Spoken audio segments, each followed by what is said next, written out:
It's 6 p.m., June 22nd, 2021. The Board of Trustees of Colerain Township convened for the work special meeting today. So would you please rise for the Pledge of Allegiance? Pledge allegiance to the flag of the United States of America and to the republic for which it stands, one nation, under God, indivisible, with liberty and justice for all.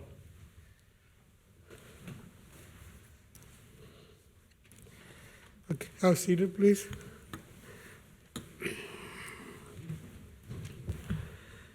The next on the agenda is the presentations.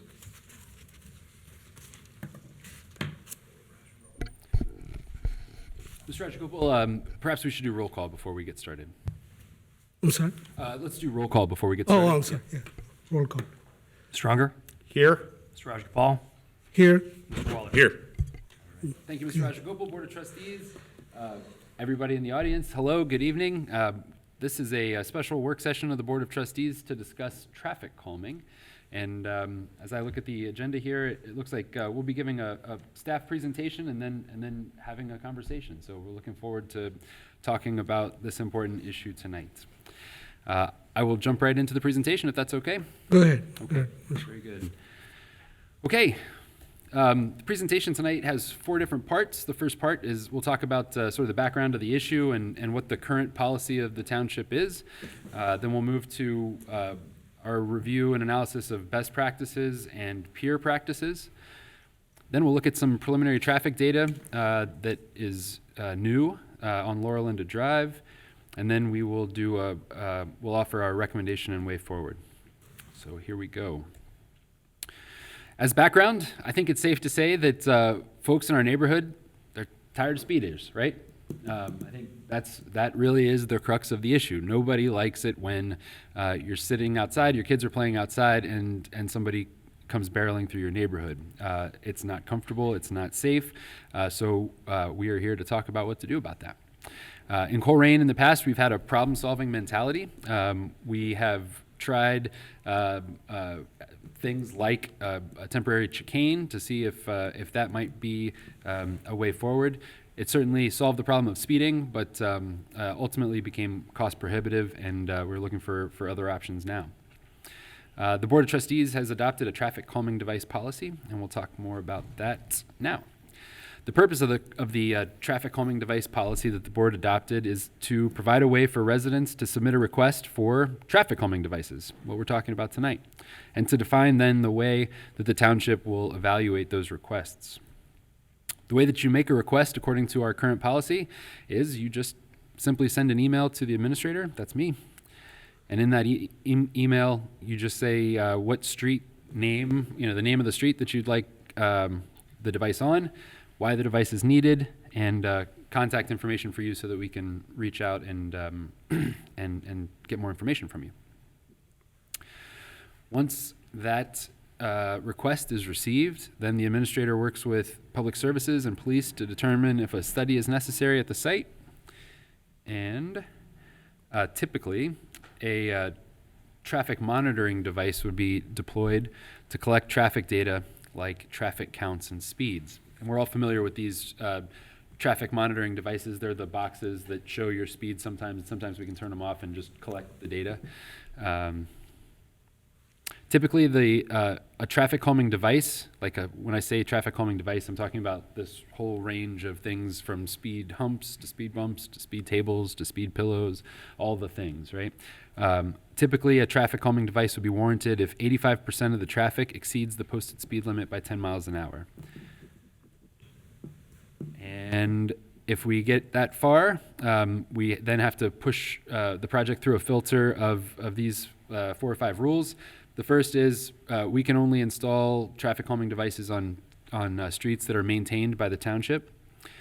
And the streets have to be residential in nature with a posted speed limit of 25 miles an hour or less. That is typical for a township road. As we all know, county roads, state roads, and township roads tend to be residential in character and have a 25 mile an hour speed limit. So typically it's not an issue.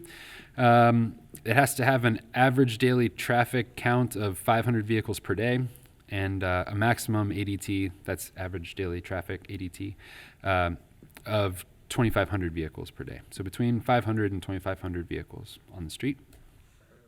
And finally, it has to have a vertical grade or profile of less than 10%. So we can't put it on a big slope. Right. So that is how a request is made. That's the process by which we evaluate the request. There's also, in our current policy, there's provisions for how, once a traffic calming device is installed, how it could be removed. It says right now that the device could be removed by petition of 60% of affected properties, or if safety concerns justify its removal. So those are the two ways to get one out once they get in. All right. So Mr. Mills? Yes. Do you want, if I have a question, do you want me to interject? No, yeah, let's do it. So all this data that you had, now I've lost it, traffic calming warranted if 80% exceeds by 10 mile per hour. Is that codified? Is that suggested? Or where's that data come from? Or where's that? That is in our policy, and it's taken from, as we'll see in the next piece, peer communities and best practice. Okay. So as we That's coming up, okay. Yeah, that's right. So now we're looking at best practices and peer practices. Best practices come from the literature on traffic calming, and peer practices, when we get there, are taken from a survey that we put out to the Ohio City County Managers Association on traffic calming devices. All right, so best practices. What we've learned is that in order of effectiveness, the best ways to slow cars down, number one, is to narrow the street width. And it's an amazing psychological phenomenon that when things get tighter, we slow down, right? And you can see this on the highway. The lanes are very wide, right? And we feel comfortable going 70 miles an hour on the highway. When things are really tight, we slow down because it's just what we do as people. So that's the most effective. The second most effective is the installation of raised crosswalks. And the third most effective is installation of road humps or speed cushions. Now, this chart down here is impossible to read, but you can kind of get the gist of it. As we move from left to right across that chart, we're going from narrow lanes to wider lanes. And as we go from bottom to top on that chart, we're going from slower speeds to higher speeds. And each one of those dots there is a traffic speed study. And they found the trend line. So basically they said, what is the average speed when the lane width is 9.5 feet? What is the average speed when the lane width is 13.5 feet? They scatter plot that data, and that yellow line that goes up and to the right is the trend line. And so to boil all this down, what this set of data suggests is that as your lane widths get smaller, the speeds slow down. That's the data to support that claim. There are both pros and cons of traffic calming devices. The pros are, it is demonstrated that when these devices are placed 500 feet apart, so they don't work alone. Like you can't just put one in, but when you have a series of traffic calming devices that are placed 500 feet apart, these devices are demonstrated to slow cars down to 25 or 30 miles an hour, 35 miles an hour. If the goal is to divert traffic from one street to another, these traffic calming devices can often result in changing drivers' behavior such that they will not drive down that street anymore because it's kind of a pain, right, to drive over these things all the time if you're just cutting through, if you're not local traffic. So it can reduce volume, which is good if that's your goal. Cons of traffic calming, it can slow emergency vehicles down. And the literature suggests that each one of these devices slows a emergency vehicle down 3 to 10 seconds per device. And that isn't always mission, that's not always going to result in a bad outcome. But as if you can imagine, 6 of these in series every 500 feet, that's adding a minute to the response time. So it's just a matter of weighing what it is that you're trying to solve for. Other cons, you have to have more than one speed hump or intervention here to avoid what is referred to in the literature as retaliatory speeding. That means like I go over the hump and then I floor it because I'm mad that I had to slow down to go over the hump, right? So if you have these in series or in succession, then you can avoid that retaliatory speeding effect. Signage is required, and you also need to have adequate light, so that's a consideration. And some, if not designed appropriately, you can have drainage issues because you sort of create a dam in the road and change the way that the road was engineered and the crown on the road, etc.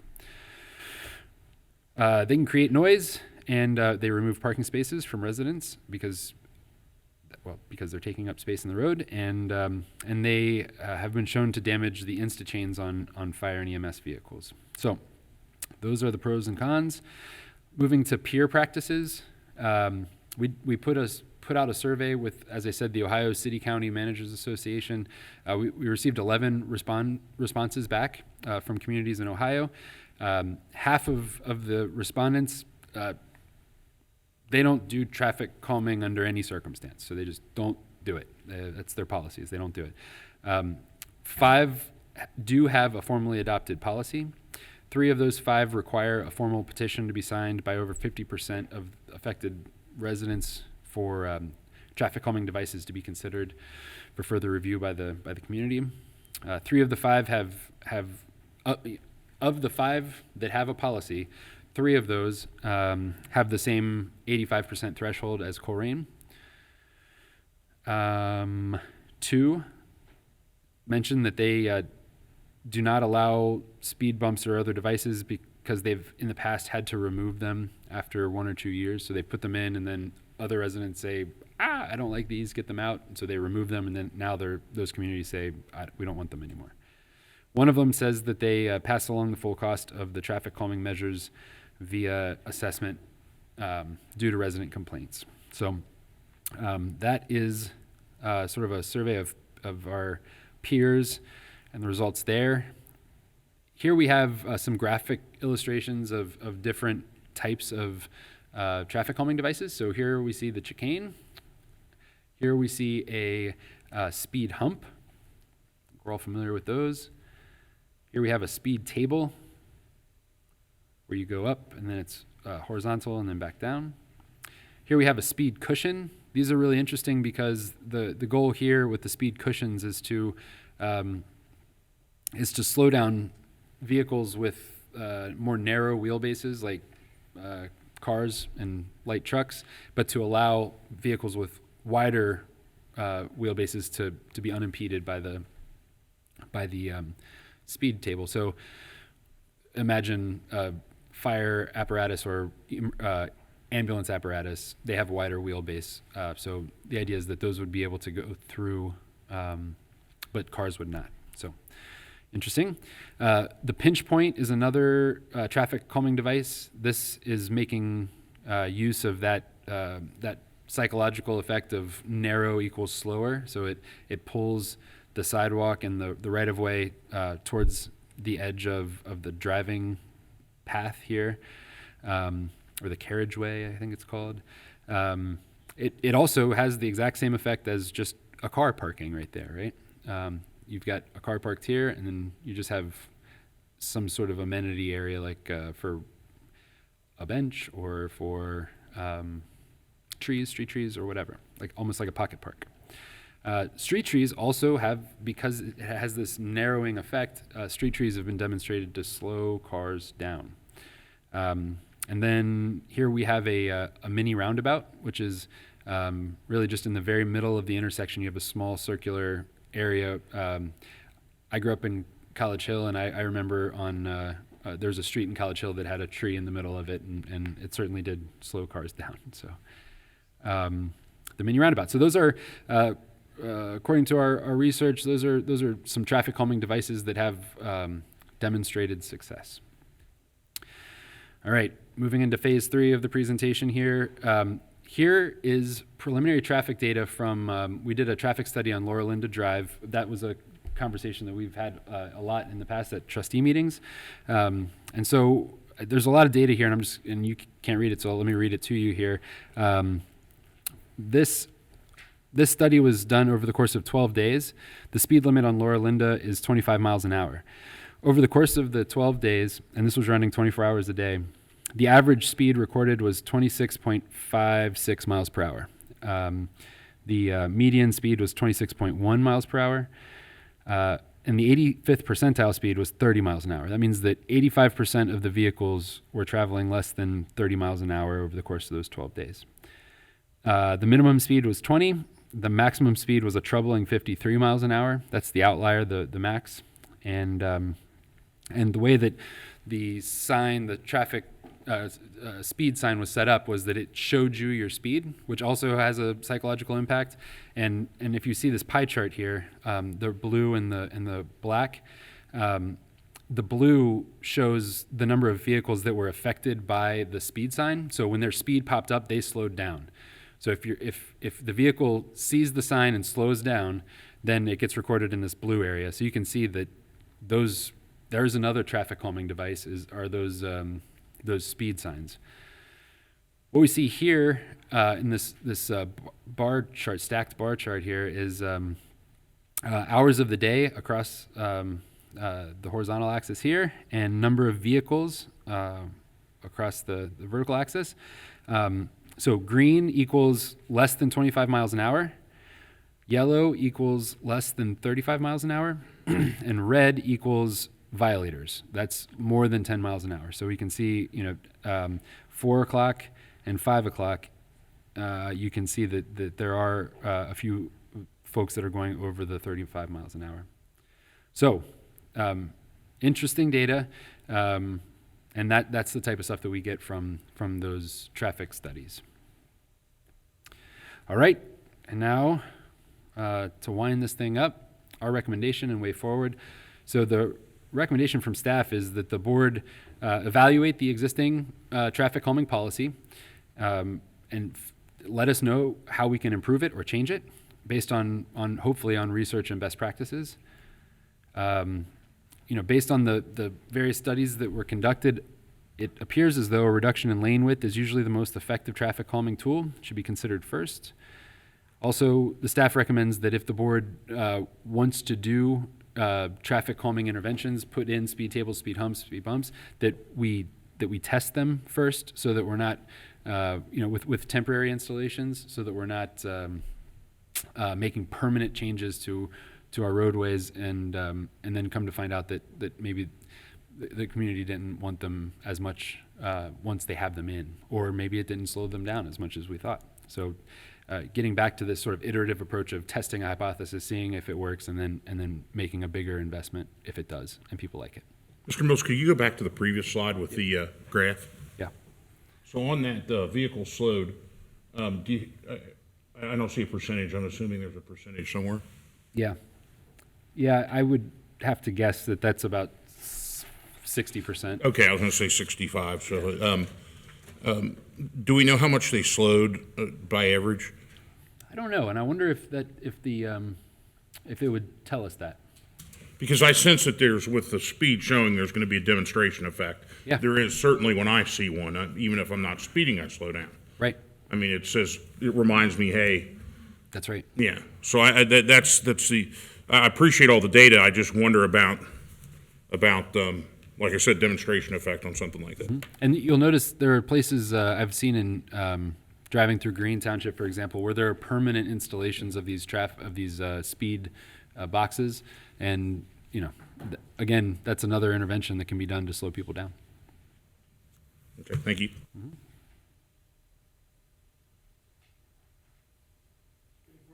That's the end of the presentation.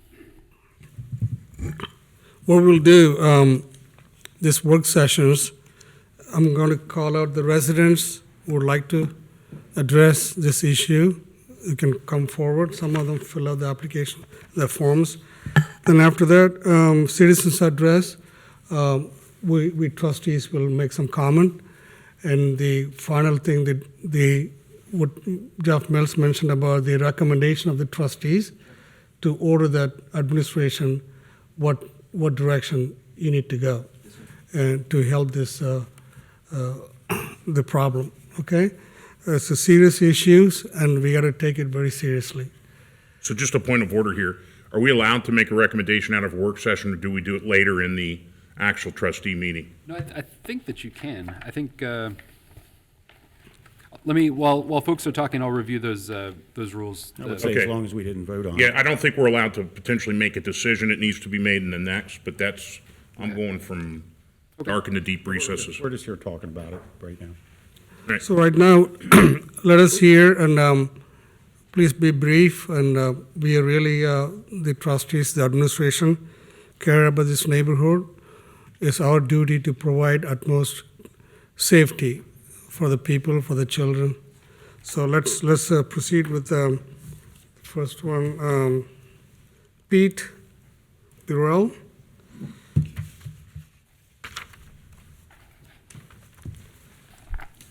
Hey guys, thanks for talking about this stuff. This is something that's really important to me. I've lived here in the township for about 2 years now. Bought my first house out here. Worked for Rumpke, I'm a local worker here as well. I see probably in between the hours of noon and 2:30 when I get off work and I'm headed home, and I often see people, especially during the school year, trying to fly around Niagara. I live over on Colerain. Fly around either on Niagara or on Colerain, trying to avoid the buses that they're dropping kids off. I can hear somebody's loud car, a bunch of motorcycles, flying through the neighborhood late at night. Yeah, it just doesn't seem safe. Seems dangerous. I wouldn't want a kid to get hit as they're out playing in the summer, as they're coming off buses, etc. I think another issue is line of sight as you're coming onto Niagara, right past Northgate Transmission. Normally, it seems like Niagara is about 3 cars wide. A little bit less than that if you have 2 smaller cars. You can get 2 cars, past each other with a car parked. But right there, it's 2 cars, period, without having 2 people to pass each other. So right there, I've almost been nosed into, multiple times, no matter the time of day. I'm out of the neighborhood at 2 o'clock, 3 o'clock in the morning, almost get hit, coming back into the neighborhood anywhere, like I said, between 2:30, noon, 2:30. If I have stuff to do 6, 7 o'clock at night, no matter what people are flying around that corner. I've almost been hit on Colleen at Stadia. People are rolling that stop sign. Flying through, either they can't stop or they don't look.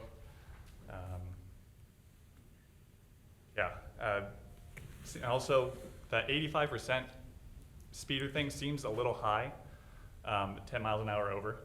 I didn't have time to do the math, but even a 5 mile an hour difference, 30 versus 25, that's how many ever more feet per second that they're moving. You have so many parked cars along Niagara already. It's already a narrow street. You have a kid walk out, 5 miles an hour could be a difference between a close call and a death. So that's about all I got, but thank you guys. Can I ask you a question, Yes, sir? sir. Do you run one of their trucks for them? I do, yeah. And do you go through communities that have speed humps or speed bumps? And what is your experience and how does that affect your truck, especially in the middle of the night? So we got neighborhoods, I can't exactly remember where they are. I've run 30. 'Cause it's always dark. Yes. Speed, some of the smaller neighborhoods or condo complexes often put in, you could call them bumps, but they're like curbs in the middle of the road. Yeah. They're brutal, Right. Especially in big garbage trucks and stuff. But we have other neighborhoods that use like the really big speed, speed cushions, I think.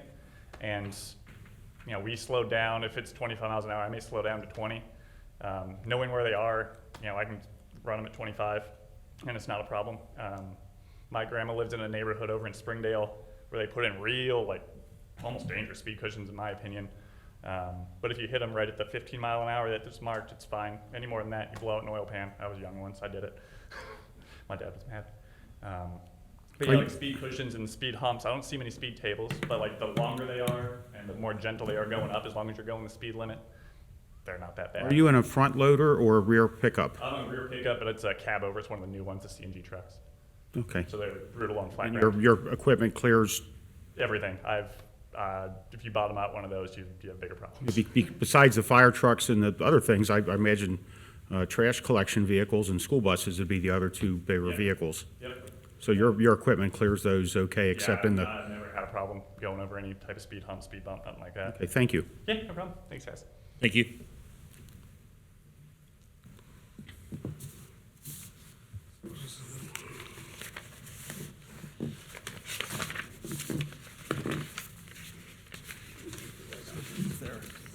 There you got this.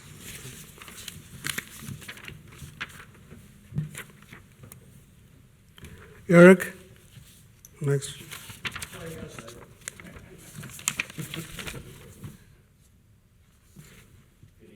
Evening. I can back up what Peter just said over on Colleen. It's become a very dangerous little stretch of road. It's like, almost like a contest, like if you could avoid Niagara to see how fast you can go up Stadia and turn on the Colleen and race to the other end, where the other end of the Niagara intersection is. There's a lot of stop sign running. There's a lot of speeding up Colleen. You can see drag marks where people have burnt out leaving the Stadia intersection if they bother to stop just to see if they could turn that corner. It's really becoming a nuisance. My son was almost hit one morning getting on the school bus because he stands at the Stadia Colleen intersection. And there's also problems with people going around the school buses. And it's becoming really a dangerous situation. And we're terrified with new families moving into the neighborhood that someone's going to get struck. And if the posted speed limit is 25, if someone's doing 35 and that's acceptable, someone's going to get killed. Well, that's the only way I can put it. If a kid walks out in the street, you don't have the proper time to stop, that's going to be a really sad story for all of us. And that's pretty much all I got right now. And Of those options you saw up there, what do you think would work on your street? I keep calling them speed humps, but I don't know if that's the proper terminology. The wider ones that are not as high, the tables, Yeah. possibly one at the Stadia intersection at Colleen. Okay, let's discuss this later on. Go ahead, Eric. But yeah, we also have to, take into consideration if there's any damage to fire equipment, ambulances, school buses, so forth. I don't know the in and outs of the physics of hitting them at the proper speeds and whatever these things are, but certainly some kind of calming device at Stadia and Colleen intersection to make people slow down and stop. And then, whatever, if it takes 2 of them or 3 of them up Colleen, so it doesn't become a drag strip, because it's a nice straightaway, and the only thing stopping you is either another car or something in the road that you're gonna hit. So Eric, at Colleen and Stadia, that's where your son was waiting? Yeah. How many people wait there for a bus on any given day? Oh, man, well, Is that a huge intersection for bus pickup? it's a pretty popular one, yeah. Okay. It's multiple pickups and drop-offs, depending on the time of day, of course. There's several families that live right by there, so it's really popular for the kids to be standing there. Because for me, more troubling than the speed is actually people passing school buses. Yeah, That's my son's bus driver, in fact, has to park catty corner into the intersection because it became such a problem. They blocked the roadway so the children can get onto the school bus. Yeah, okay, well, those people that do that need to be prosecuted to the fullest extent, and that's a kind of a step up to me, but thank you for coming up. All right, Thank you. thank you. Thanks. The next is Rich McWay, please.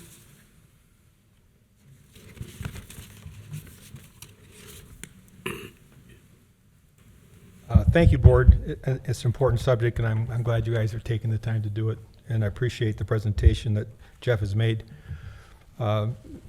Traffic calming is a topic in most communities across the country, and the kind of things that Jeff talked about are the things that most communities are dealing with as they try to address the issue. Speed tables, speed bumps, chicanes, all these kind of things have been tried, across the U.S. and in Europe. And as you would imagine, things like chicanes and road narrowing and that kind of stuff are pretty expensive. So practically what people come back to is speed table kind of things to slow vehicles down. And tables are systemic in their ability to reduce speed. You know, a police car is not systemic. Why it's there, it slows them down. The speed that readout is not necessarily systemic either, because if you're going to speed, you're going to speed. You know, that's what people are doing. They're speeding, and they're going to slow down because the bumps are going to be a problem. So they are the systemic solution for this kind of thing. And I would say that they're pretty cost effective. Dan, if you think about this, I mean, you're an asphalt guy. You know, a 30-foot speed hump is 4 inches high and got an approach and ramp and a departure ramp.Maybe it's, you know, 10 cubic feet of asphalt to do something like that. You get into a street that's a 30-foot street. If it's a 20-foot street, you know, maybe it's 6 to 8 foot of asphalt. So the material cost of putting in, you know, speed tables is not too significant. And taking them out is not too, I mean, people are cutting out asphalt all over. You see that happen, you know, where they do it for sewer work and everything else. So taking something out that you put in is not a big issue. The other thing that the data shows you is that, you know, one speed table is not going to do the trick. You've got to have several, okay? And, you know, fire departments are concerned about response time and that kind of stuff. But the data on that is mixed. I mean, I've looked over the internet. You know, like 50% of the responses are that it has no impact. The other 40% is it has a slight impact. The studies show that a speed bump might cost you a second on one end. It might cost you 9 seconds on the other. So there's a range. But the fact of the matter is, if you're going to try to calm traffic, you need to put several in a series. And so I think that's the test that we need to run here in the township. We need to, we know chicanes are too expensive, and I think they're too expensive. I'm not sure narrowing is a possibility as well, because that's expensive. Now I know the chief is probably concerned about speed tables, and there are options to do that for cutting grooves to let big equipment through. I think the data on that is not as clear as it is around the speed tables that have been put in, which for years, you know. But if that's the test that the fire chief wants to run, then, you know, I would support him running it. But what I do think is that we need to have several bumps in a row. So if you're looking at Laura Linda, you know, that's 3,500 feet long, something like that. It might take, you know, 6 or 8 speed tables, you know, $2,000 a piece in asphalt. So we got, what's that? You know, run the math. Less than 20 grand in asphalt to do that, plus the labor to do it. I don't know what it's going to cost you to put in temporary tables. You know, you have to look at some cost benefits of that to try to figure out what it is. So what I'd say is, I'm glad to see that you guys are doing this. Okay, the data is pretty convincing everywhere that if you put these tables in, it is going to drop the speed. There's no question about that. You know, and you couple that with the right kind of marking. You know, it says speed hump, or the hump, you've got paint on the hump, and you have a sign. It's clearly going to reduce speed. And by and large, residents, when they get these in, are pleased when they run the data on would you like to have it or not. And I've got lots of it in the computer. I can pull it up, but the fire department response I mentioned was that they asked these guys, what impact does it have on your responses? And 58% said no effect at all, and 41% said it had a slight effect. So there's a range of opinion, okay? And so this was just a study that they ran. If you ask residents, what do you think about this stuff? That in Texas, in Nebraska, and Iowa, the favorable response in Texas was 75 favoring and 21% disfavoring. In Nebraska, it was 82 to 18. So, I mean, the data is pretty clear that residents do like. What they're after is the effect of, you know, making their neighborhoods safer. And the data is very clear on this everywhere across the country. So I'm glad that you're considering it. I think that it's well past the time to do this. I mean, we've been talking this for well over 5 years, okay? And the same kind of concerns have existed on the part of public safety. That is that it's going to slow down our response time and maybe cause us some equipment damage. The data around equipment damage is kind of sparse as well as you do it. I mean, there's a lot of people who have no damage in their fire trucks. Some do, okay? So, you know, it depends on what you're looking at. But I think it's well past the time. It's well past the time to do this. There's nothing new here that we've got in the data. What we have is residents who have said they want to do it. You know, it's a shame that a resident has to come up here and plead to get this done, you know. So the thing I would have you think about tonight, as well as your solutions, you know, the solutions that you're going to put in place, you know, which to fix the problem, is why has it taken us 5 years to get to this point? You know, why has it taken 5 years?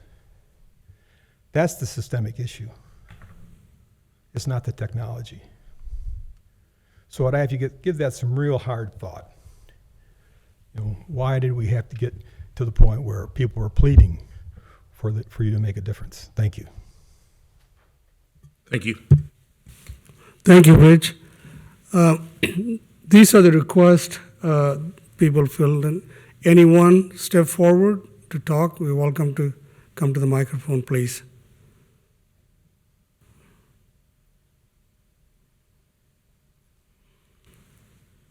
Hello. Hi, I signed in, but you didn't call me. Do you have more sign-ins, Mr. Roscoe? No, I maybe they signed lately. This one I picked it up. Oh, I signed on a full sheet of paper. Oh, I didn't see that in the sign. Oh, Go ahead. Sorry. but first I want to thank you for organizing this. So far, I think it's been pretty eye-opening. The policy for 85% for speeders over 10, that is a huge limiter. We need to change those numbers.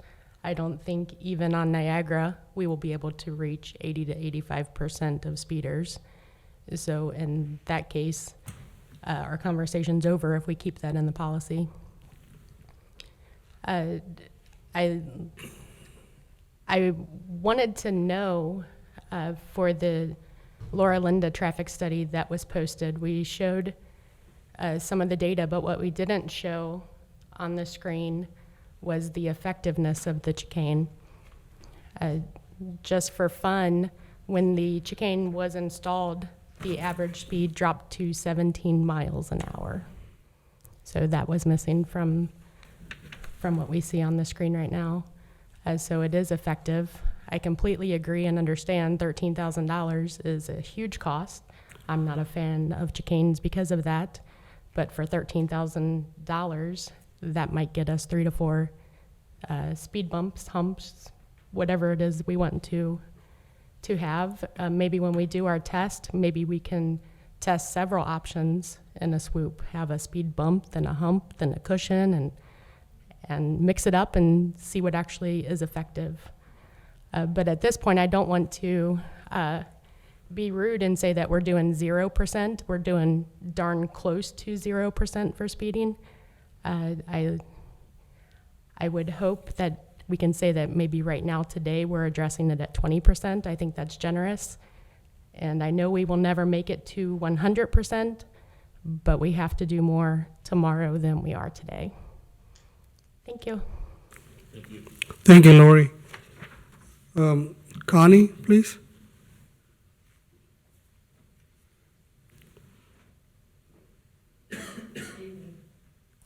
I usually don't say a whole lot.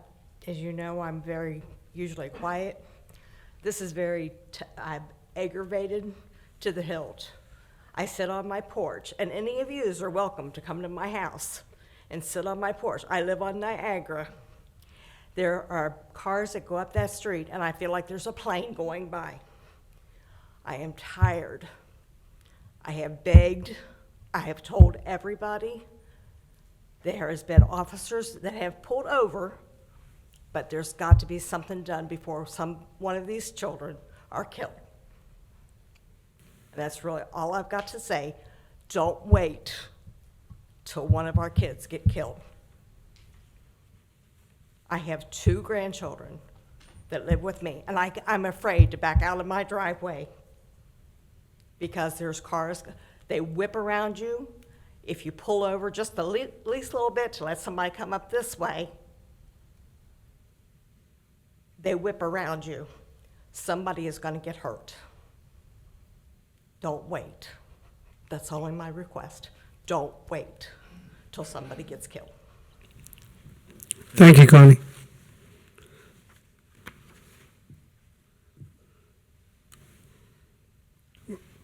Shelley Bolden, please.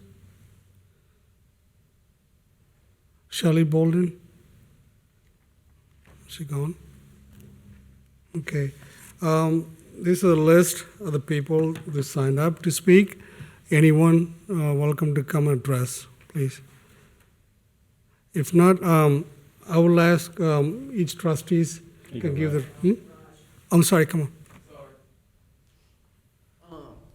I've come to notice, I live on Laverne, and I've come to notice that the speed boxes, the ones that tell your speed, it worked really well. It worked really well. It's not on anymore, so it started to pick back up, people speeding and going faster. But I noticed that when it was working, that people would see their speed and they'd be going over 30 and it would be blinking and they'd slow down. For the smaller streets like Laverne or Glenair or Colerain, I think those work. But like she said with Niagara, that one's tough. It's the one that takes you from Pippin to Colerain. Everybody takes it. I drive it every day, and I will say that, the ethical thing to do when you're driving down the road and you're on the side that cars are parked on, you're supposed to get over and let the other cars pass through. Cars fly through there so often, they don't do that. They're in a rush, they're in a hurry, they're trying to fly by, almost hitting the parked car or hitting my car. I've got my mirror hit one day because somebody didn't want to get over for me while I'm coming down the street. They want to speed through and they hit my mirror and took off. But yeah, I just wanted to say that the speed box on my street did help a lot. And I don't know. Speed humps they can work, but like everybody said, they're expensive. So the least that we could do maybe is put speed boxes on the street. That's all. Thank you. Thank you, sir. If not, for the residents coming and talking, I will start each trustees give their input on this. Sure. Okay. Did You wanna anybody go else want to first? speak? Go ahead. I'll make a couple comments. A couple years ago, a similar problem over at, I guess, Memory and John Rose, where there's a 4-way stop there, and a resident invited me over, and I went over there about 4:15 on a Friday afternoon, and I was there for about 45 minutes. All 25 cars that came down the street, every one of them blew through the stop sign. What ended up happening over there was painting crosswalks and the 12-inch wide, one lane width wide stop bar. So there was something there for people to see where they stopped, and I imagine there's still somewhat of a problem there, but that did seem to help. One idea might be to paint a center line, which would sort of channelize the street and make it look a little narrower. One of the speakers at the last meeting mentioned to call Green Township. I did communicate with the administrator there, and he mentioned they have several streets that have speed humps. If we are going to do this, and this would be a question for our Public Works Director, when was the last time we paved that street, and is it got paving coming up in the next couple years? And if we were to put something down and we ended up redoing it a year or two from now, that's just something to think about. One of the issues with speed humps and speed bumps is folks that have lower profile cars that have a spoiler on the front. And if you go slow enough, you won't damage that spoiler, but if you're going fast enough, you will damage it just from your springs absorbing the speed hump. And would the township be in trouble if we tore we didn't tear it off, they did, but how would that affect the township if we started getting complaints about people's cars being damaged? One of the other things I learned from the administrator in Green Township is most of the speeders actually live in the neighborhood. And it's a couple folks in the neighborhood that are making it bad for everyone. And Connie, I've been to your house before, and I've seen that, and I know it was probably 2 years ago when I came over, and I remember there was an MSD. The Metropolitan Sewer District probably needs to get over there too. And I know there's a little hole in the middle of the street. So I'm fine with, as Mr. McVeigh said, was in that business for 11 years. I'm fine putting in speed humps or speed bumps or whatever the residents want.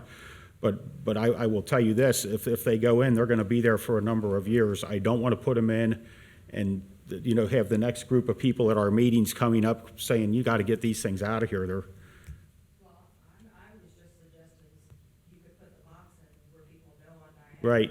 Oh, I know. Well, I mean, I'm just saying, I'm happy putting them in, and I'm happy finding some dollars to do that with, but they are a permanent thing, and they will, if they're near your house, you will hear cars going over them. And I don't, for those that don't know, I had a sister that passed away in a traffic accident. It's been 33 years ago, but I'm very aware of what that experience is like. And so I'm fine with doing, you know, whatever the consensus of the board is, but I would favor some type of permanent structure to slow cars down.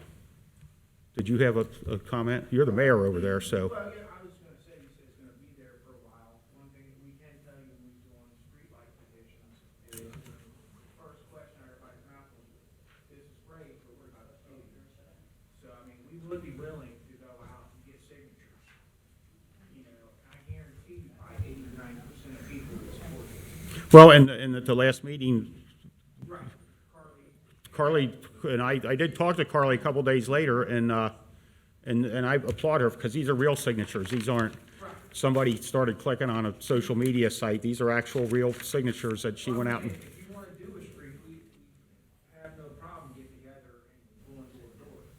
And making Okay. sure this is what, you know, the street. Well, great, yeah, it looks like your team is on it, so I see you all sitting here, so I'll yield to Raj and Matt and see what they have to say about it. Sure, you want, okay. All right, thank you. I've got a couple kind of comments. First off, Mr. Mills, how many of these speed boxes do we have? I believe we have 5. Okay. The first thing, right off the bat, and I kind of alluded to it earlier, is the people going around the school bus. I view that as a much different issue.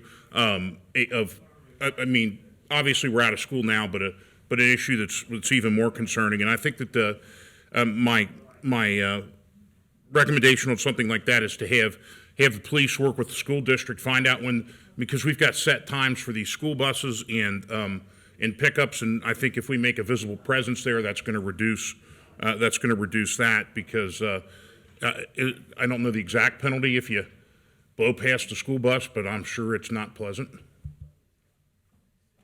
The one thing I wanted to leave with, not here, but the next meeting, is something tangible we're going to do, as opposed to, yes, we all agree it's a problem. And just kind of spitballing here, the thing I came up with that I'd like to see is for us to purchase 3 of the temporary devices. And I know that you can buy them, and I don't care if we get 3 different ones or 3 of the same or whatever. And if Yeah, we are one of the trustees talking. I'll kindly ask you can remain quiet, please. So, right off the bat, I'm going to suggest in the next meeting that we buy 3 of these temporary devices, work with the community on where those are going to be located, and we have these speed boxes put in, and I think that does 2 things, the temporary ones at least. Number one, it gives us more data, and we can get data at places like Niagara and places like that, so that we have data points that we can attack where there are issues. And number 2, it also has the impact of slowing people down, I think. You know, we find where the list of the most dangerous streets are, and we start finding out what works with these 3 temporary devices, because I think we can shift them around somewhat. But the one thing I don't want to do is have all of us agree, hey, it's a problem, and then we all disperse. I think that my goal from the next meeting is to specifically outline what we're going to do, and then it's a mini step. It's not the solution, it's the first step on this. And then we find out that, hey, if we buy a speed table and a speed pillow and a speed bump, and people hate the speed pillow, and we're not gonna use that. But that we start working on getting this solved, because all I keep hearing from people is that there are more kids than ever in that neighborhood, and that's something I want to encourage. I mean, that's a great development, more and more kids, because, I think that adds vibrancy to the community and things like that, and I don't want to put them in jeopardy. So as far as kind of what I'm going to recommend next is, obviously we're out of school now, but working with us, we got to get those people off the road. If they don't have enough respect to stop for the school bus, they're not going to stop for me or you or Mr. Unger or something when they're on the other side. And it's the 53 mile per hour you mentioned is an outlier. I think that it's more, I see the data that you should, but the outliers are what concerns me. I mean, the 9 out of 10 that are going 25, it's the one going 53 that's going to kill somebody, and that's not even going to be close. And I mean, that's so fast. Absolutely. And Lori brought up the traffic study that we did with the chicane, and I think that the top speed with the chicane in was like 70 miles an hour. It was like a motorcycle that went through. Yeah, you remember that? Yeah. So I mean, sometimes, yeah. Anyway, you're right. So Yes. so my recommendation is going to be get 3 of these temporary devices and start to analyze where the dangerous streets are. I know that you left it at Laura Linda. It seems like Niagara's an issue. It seems certainly like the other issue was Colleen and Stadia, and we start to attack this. I mean, it's how do you eat an elephant? One bite at a time. And we start to get the message out that it's not going to be tolerated anymore, and your rush to get where you want to be is not as important as protecting people in that neighborhood. Rush. Thanks, Matt. Before we are getting close to the end of the meeting, I did extensive research, lots of research across the country. One of the things similar, this one county, it's called Arundel County. They started this process in 1999. They even went to that, get the votes and what the people participation, who's want to accept this speed bumps, or who wants to reject. It's an ongoing thing, nationwide dilemma. Now we have the problem right in our hometown, and we need to address. I drive many times to Niagara, and Laura and Linda. I see the people speeding. In a few days ago, I also drove by Niagara in the evening time, the daytime, and the morning time. There are some people speeding there. It's a fact. It's a reality. So there's lots of pros and cons. Then I read this. I don't know. We got time to read pretty much what Mr. Mills showed on the slide presentation. But what I like to do, the major concern is our fire responders. How the delays, how the damage to their apparatus, the engine, everything. I will request our chief, Mr. Walls, see what's input on this. Would you please step forward?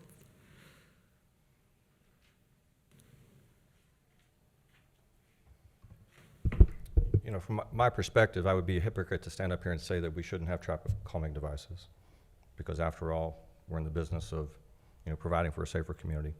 The only thing I would ask is, and I'm going to reference an NFPA standard here, and this was a study that was done in Portland, to provide both fast response for emergency services and slower overall traffic speeds on neighborhood streets, a public process should be undertaken to address the trade-offs between these two community values and to provide policy direction for implementing traffic calming on a citywide basis. Yeah. And that's what we're doing here tonight, having a public process to do so. I, in no way, shape, or form, am opposed to traffic calming devices. There's some empirical evidence to suggest that there are minimal impacts to response times. There's also some anecdotal evidence to suggest that there could be damage to vehicles. I want a safe community just like everybody else does. We want to be a part of the process and assist with making our community safer. Thank you, Chief. Thanks for input. Chief Danny, you like to say a few words, anything, sir?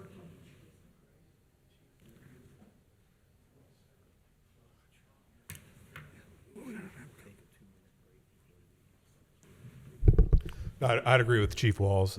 We obviously support making our neighborhoods safer. It allows us to accomplish our mission better by allowing our officers to focus on other things.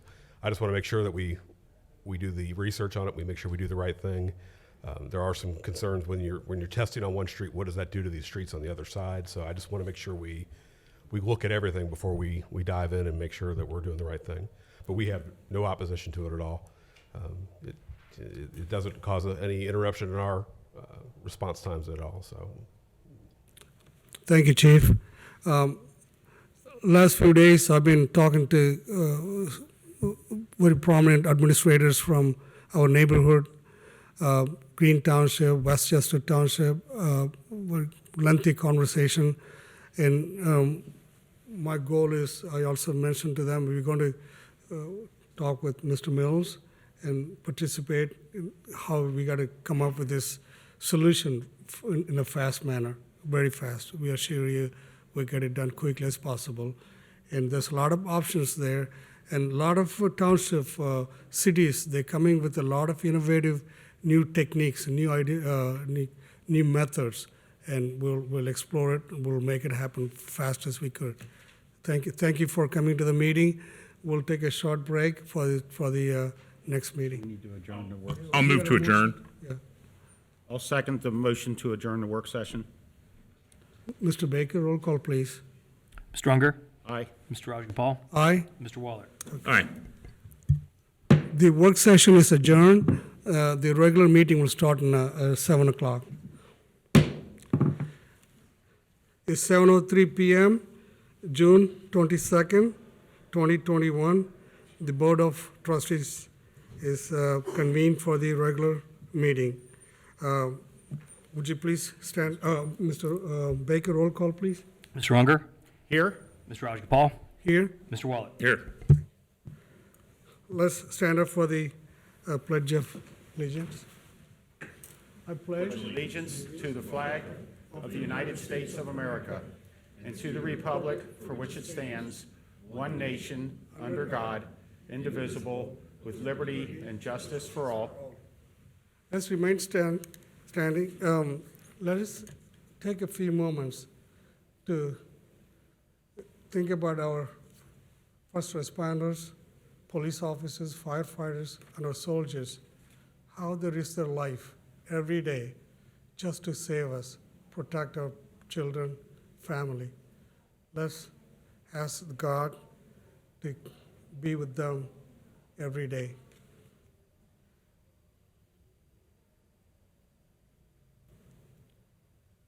Thank you.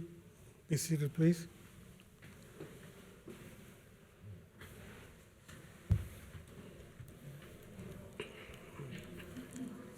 The next on the agenda is a fiscal office, approval of minutes. Thank you, Board. I have the minutes for the June 8th regular meeting of the Board of Trustees for approval, please. I motion that we approve the minutes of the June 8th regular meeting. I second it. Any discussions? I discussed one or two, I think there was 2 typos in there. Yep. Thank you.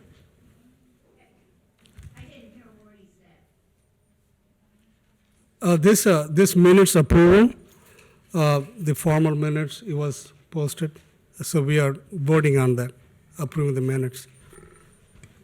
Okay, go on, roll call, please. Mr. Unger, Aye. Mr. Rajagopal, Aye. Mr. Waller. Aye.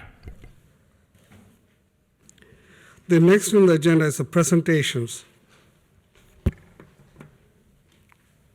Yes, sir. Good evening, Mr. Rajagopal, Board of Trustees. I'd like to invite, okay, we'll begin the presentations this evening with a retirement proclamation for firefighter EMT Shannon Hayden.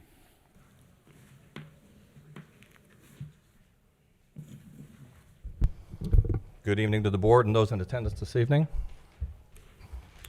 We're here tonight to recognize Shannon Hayden for his 31 years of service to the township and the department. Shannon's been a firefighter EMT and also earned the rank of lieutenant during his tenure here. And much like the last retirement proclamation, I want to take a moment just to have his family stand to recognize those who pay that sacrifice that nobody ever sees. So why don't we have your family stand for a minute there, Shannon?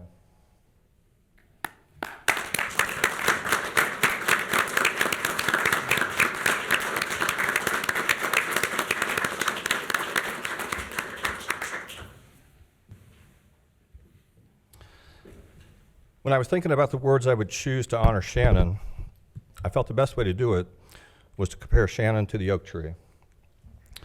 And some may not see the significance of such, so bear with me while I go through this.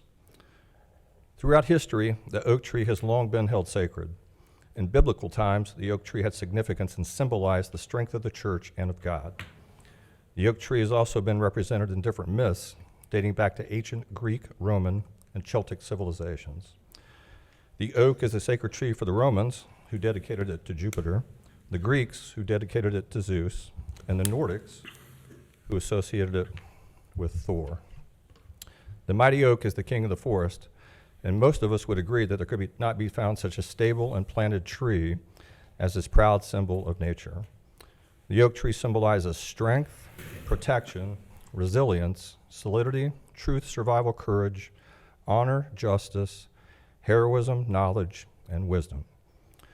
Many of these symbols mimic our very own values, which define us organizationally. Shannon is a great example of every one of those values and a person that I deeply respect and look up to. In closing, I want to read a poem to honor Shannon for his contributions and loyalty and steadfastness to the township and department. Believe it or not, the name of the poem is The Oak Tree, by Johnny Ray Ryder Jr. A mighty wind blew night and day. It stole the oak tree's leaves away, then snapped its boughs and pulled its bark until the oak was tired and stark. But still the oak tree held its ground, while other trees fell all around. The weary wind gave up and spoke, "How can you still be standing, oak?" The oak tree said, "I know that you can break each branch of mine in two, carry every leaf away, shake my limbs and make me sway. But I have roots stretched in the earth, growing stronger since my birth. You'll never touch them, for you see, they are the deepest part of me. Until today, I wasn't sure of just how much I could endure, but now I've found, with thanks to you, I'm stronger than I ever knew." And that's the Shannon Hayden I've come to know, the stately oak, revered and respected for his values, his ethics that are above reproach. And so thank you, Shannon, for your service to the township, the department, and the profession.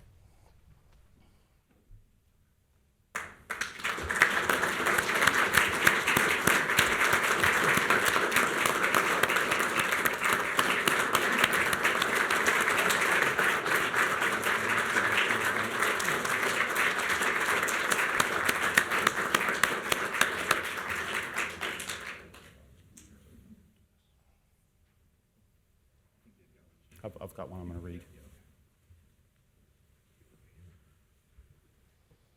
So I will go ahead and read the proclamation. For firefighter EMT Shannon Hayden, for his years of dedicated service to Colerain Township, Ohio. Whereas firefighter EMT Shannon Hayden was hired on May 8th of 1990 as an employee of the Colerain Township Department of Fire and Emergency Medical Services, and whereas firefighter EMT Shannon Hayden has demonstrated professionalism, allegiance, service, commitment, and excellence through his contributions as a firefighter, emergency medical technician, lieutenant, leader, mentor, and friend during his tenure with the department, and whereas firefighter EMT Shannon Hayden retired on May 15th after 31 years of commendable dedication to providing fire protection, emergency medical, and community risk reduction services to the Colerain Township community. Therefore, be it resolved that the Colerain Township Board of Trustees recognizes firefighter EMT Shannon Hayden as an outstanding employee and that he contributed greatly to our community during his long tenure of public service. Be it further resolved that in recognition of all that firefighter EMT Shannon Hayden has done for Colerain Township, The Colerain Township Board of Trustees hereby proclaim Tuesday, June 22nd, 2021, as a special day of recognition for Shannon Hayden to acknowledge his contributions to our community and wish him continued success in retirement. And I would motion that we approve such proclamation. I'll second. Any discussions? Shannon, as I mentioned to Grant Burns at a recent meeting, you've worked for 10 to 12 trustees, which is commendable, and a clerk and 2 fiscal officers, a number of administrative personnel, and you have survived all that, and that is a challenge. That is an accomplishment all of its own, and that's a lot of folks, and I'm sure you leave here with a lot of friendships, and come on back and see us. So thank you for your service. Thank you, Shannon, and you did a tremendous job. Like I always say in the meeting, you all built the finest department in the country, and you work hard and you created a great team. And thank your wife there and your family for let you serve and work hard in all these years with the commendable job and your dedication. Thank you.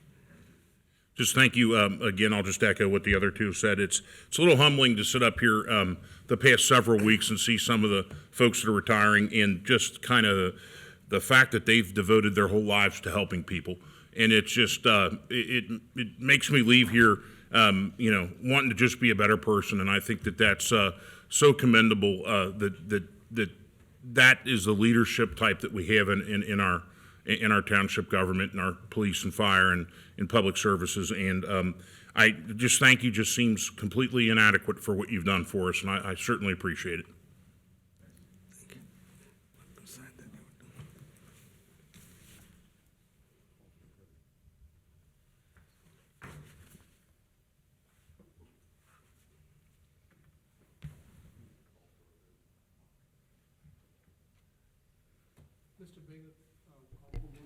Mr. Unger? Aye. Mr. Rajagopal? Aye. Mr. Waller? Aye. You guys want to come to You can give one, I'm sure.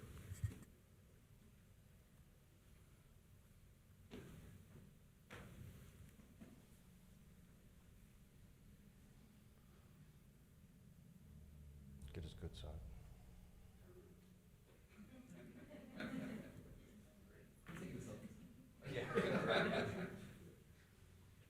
Well, congratulations to you. And then lastly, as a token of my appreciation for Shannon's dedication and hard work and being a friend and a mentor, I had a plaque made that symbolizes his highest rank here, served in the township as a lieutenant, along with his years of service. Very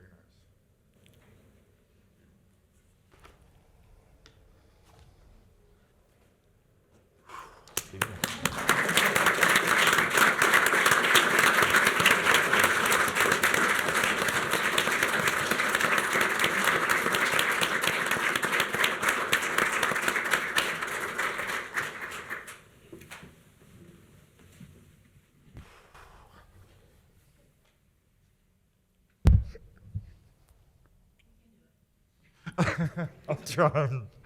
I'm not good at this. First of all, I'd like to thank my own family for putting up with me for all the years they have. I have developed a lot of friendships with every one of these guys and gals. We've been through a lot together. I wouldn't change a thing. It's been the greatest job in the world. That's why I did it for 31 years. And I can't speak enough for the administration, trustees. You guys always stood behind us. I reiterate, you said you had the best department. You do. Because of them.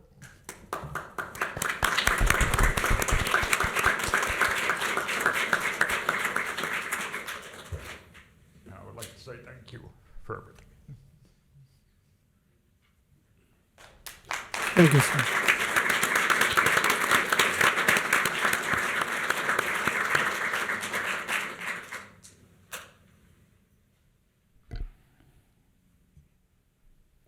Thank you, Mr. Hayden.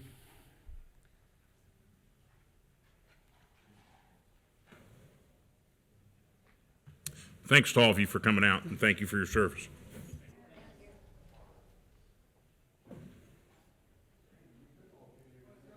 All right, as everybody's filing out, looks like there's another crew filing in, so we'll give them a minute, but the next presentation will be the presentation of a Medal of Valor Award, and that'll be handled by Chief Denny. Good evening, board. It's going to take a while to get everybody in here, so wait a few minutes.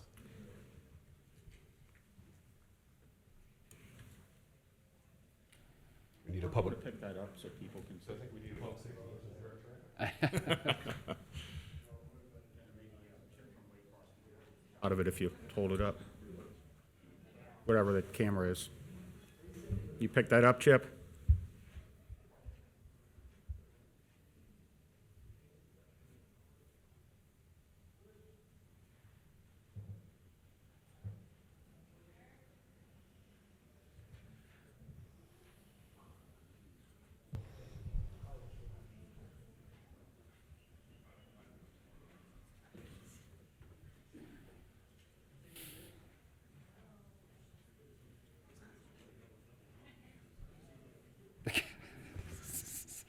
In the front row.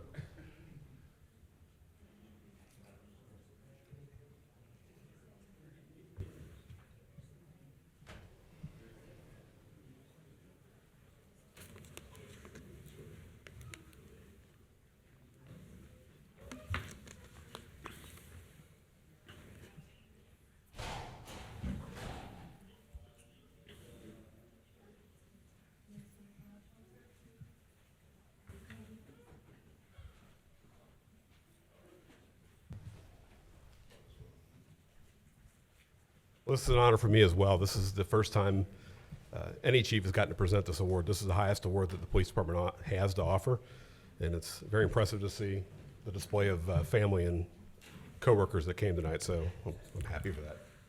Come on up, Zach. I'm going to talk about you for a minute. One of the most life-changing events that could happen to a police officer is being involved in a shooting. All the training, fears, and realities of being seriously injured or losing your life all come together in that split second. When you look around the country, you see examples of how impactful these events are on the officer and the community. There's a lot of responsibility on the shoulders of these officers. Thankfully, most officers never have this happen in their careers. But good cops go after criminals. And sometimes when they do, the reality of the real world explodes in front of them. This is the reality of what our officers face every shift. On every traffic stop, domestic, or suspicious person, this possibility looms large for them. Tonight, we celebrate the heroism of one of our officers who faced that very situation. And celebrate is a strange word to use, but we don't celebrate because we're happy it occurred. We celebrate because the good guys won and went home to their families. We celebrate because the heroism and training of one of our officers shined through when we needed him. And we celebrate because the officer met the mental, physical, and emotional challenge and came out on top. Sadly, that isn't always the result. On Monday, November 30th, 2020, Colerain police officer Zach Elston was involved in a traffic pursuit with an armed suspect. That suspect lost control of his vehicle and crashed, teetering on a retaining wall. Officer Elston and two officers from North College Hill Police Department arrived on scene. Officer Elston engaged the armed suspect's vehicle from the front, while the North College Hill officers approached from the rear. As Officer Elston approached the vehicle, the suspect pointed a loaded firearm at two North College Hill police officers who were unaware they were in danger. Officer Elston began yelling commands at the suspect and approached the vehicle in a selfless effort to draw the suspect's attention and defend the lives of his brother police officers. When the suspect refused to comply, Officer Elston discharged his firearm 3 times, striking the suspect with all 3 shots, ending the imminent threat to the approaching officers. Because of Officer Elston's bravery and disregard for his own well-being, it is with distinct honor that he is awarded the Colerain Police Department Medal of Valor. This outstanding effort demonstrates the commitment to the Colerain Police Department, the citizens of the township, and the lives of the fellow police officers. His action provides an outstanding example to the men and women who proudly wear the badge of Colerain police officer.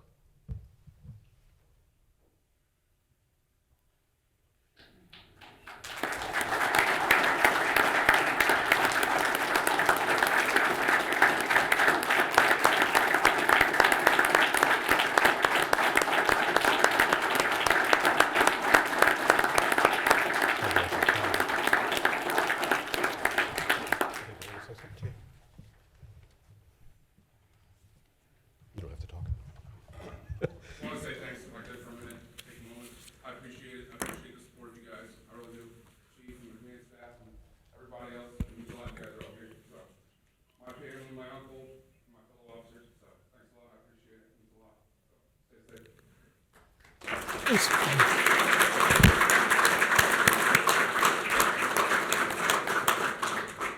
So it is a very proud moment in Colerain Township. You sacrificed your life just in a split seconds. You know, it'll take less than split seconds. You make a decision, not even, worrying what's going to happen to you, but protecting other police officers. That's a remarkable thing you did, sir. Thanks, sir. And you make our police department so proud. Be proud for your service. Thank you very much. Hey, Zach, I called you the next morning. And I knew you were okay, but I asked how your wife was. How is she? I was more concerned for you than him, so I'm glad you're here with your family. So I just like to echo, I think I called a couple days after too and asked about your wife too, so I don't know, all this outpouring for your wife, but it was, usually I'm a person that isn't at a loss for words, and I remember before I made the call, I'm like, what do I say to this man that I've never met and that did such a heroic thing? And it's interesting because the day after I had some kind of press call, and I'm like, you guys are fishing in the wrong pond here, because immediately the narrative took over that you see in other cities, and they wanted to kind of put a different spin on it, and I'm like, this man's a hero, man. And it's just so, I think it's so emblematic and illustrative of the entire force. I mean, I think when I see you standing up there, I see every one of these young men and women, and I'm just so thankful. I don't know how you make a decision that quickly and process information that quickly, but you did, and it saved lives, and I'm so appreciative. Thank you. Thank you very much. Mm-hmm. Thank you, sir.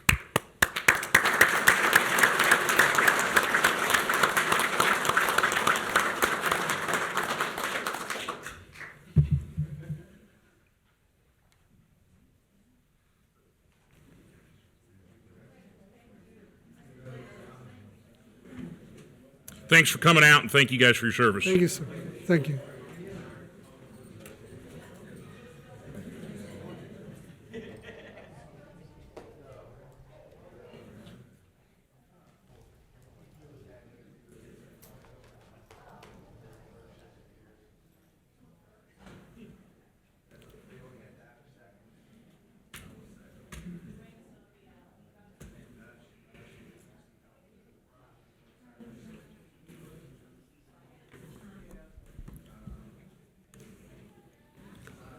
Okay, the next on the agenda is public hearing. Yes, sir. And Mr. McElravy is probably like a fish trying to swim upstream right now as he makes his way in.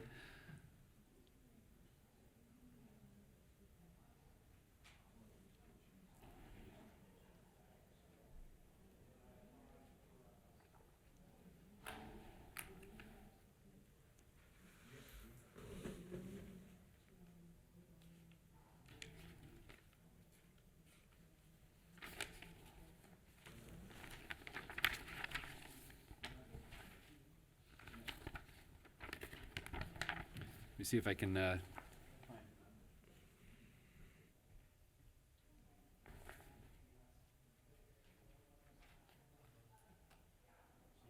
I drove down there where that retaining wall is, and there was a chunk of it missing out of the wall right there at Cheviot and Galworth.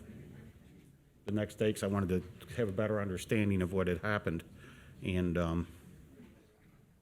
that's really something. What went on out there. It was incredible just to.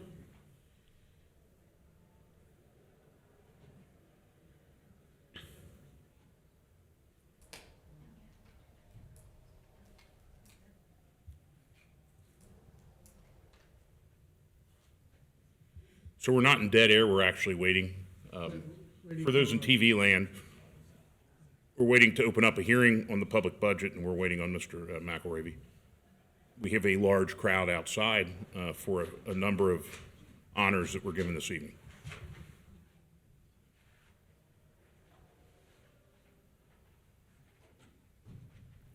It'll just be 1 minute. Okay.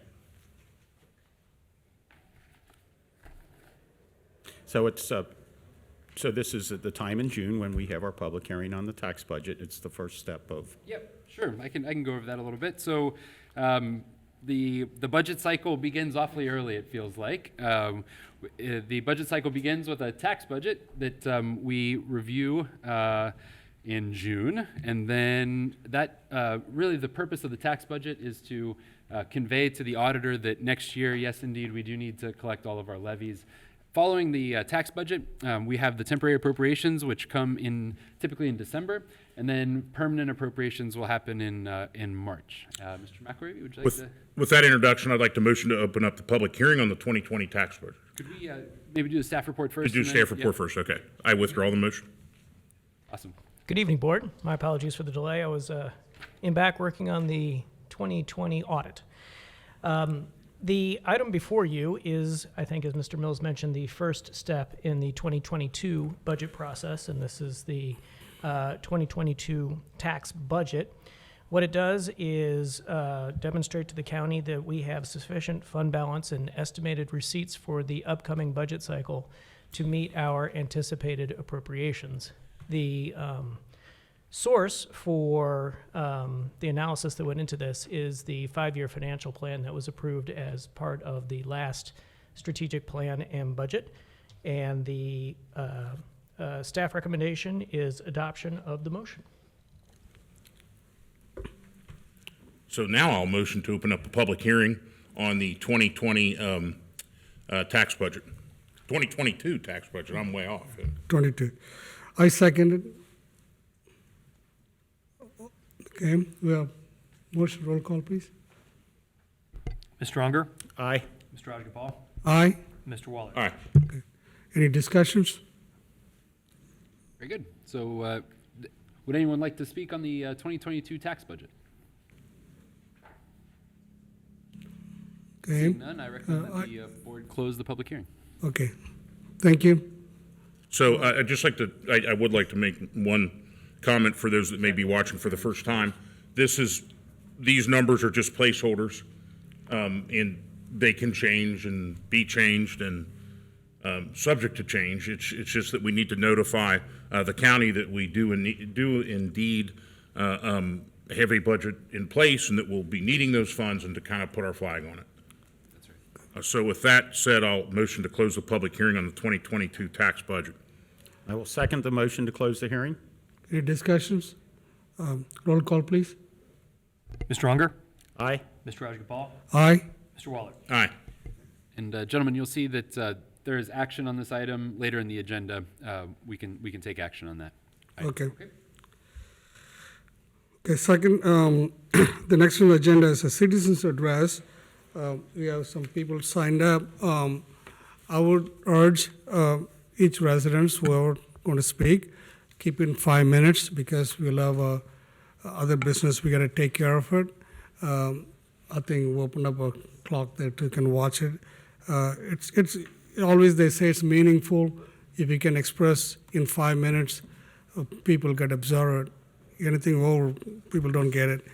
But I like you when you come to address, keep it in 5 minutes, please. Shelley Bolden, here, please.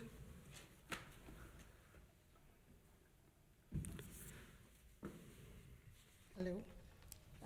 I am here to find out information about obtaining the property. I see it's under the development part of the agenda, but I was here at the last meeting a couple weeks ago and it wasn't discussed. I believe I emailed.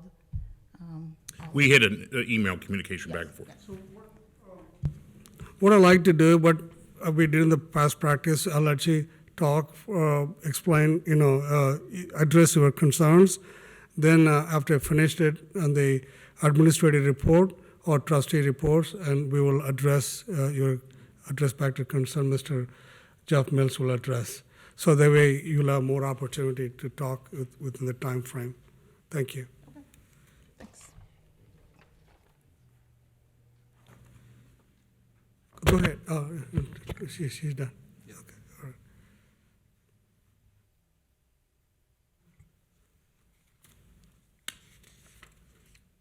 The next on the list is Mr. Bernie Fideldale.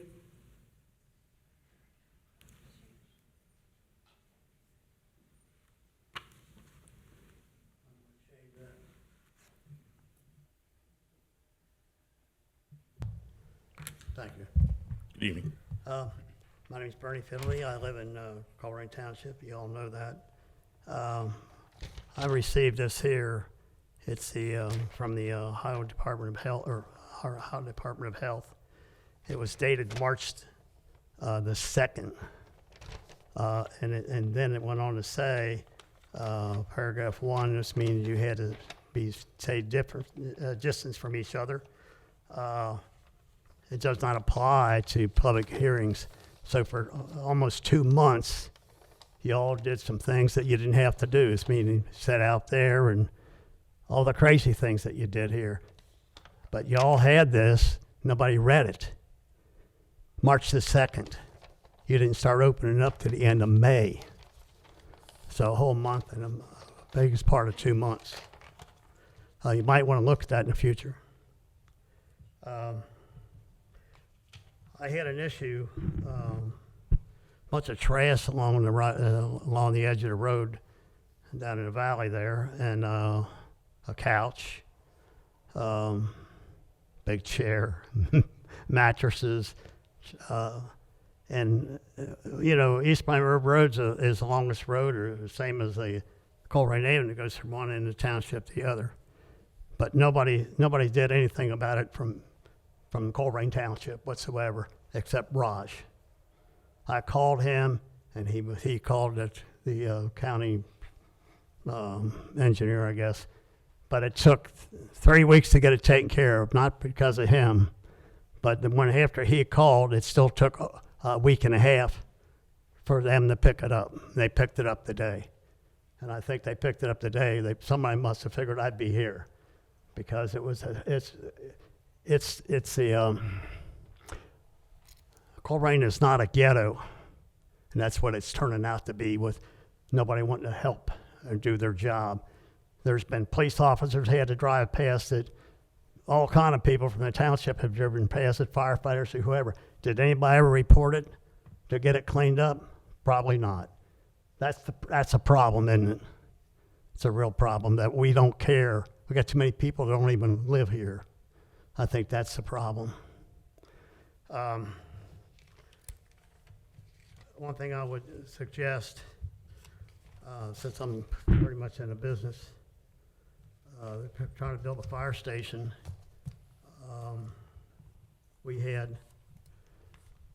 we built one a few years back out on Kemper Road, and we also built the Public Works building. We did that with a design build is what we did, and we did a good job with it. It was very, we got a good bang for our buck, let's just put it that way. Reading what was the approach you're taking today, I don't think I agree with it whatsoever. But I definitely would put it off. It's not urgent. We can take on some more burden, but I don't think it's urgent that we do it today. I mean, just like the steel loan, it's twice the cost. Everything's so expensive. I mean, people will they go buy a 2x4, it might cost them $10 instead of $2. I mean, it's crazy. So what's a big hurry? There is no big hurry to build that fire station. So you might want to think about what you're doing. That's all I have to say. Thank you very much. Thank you.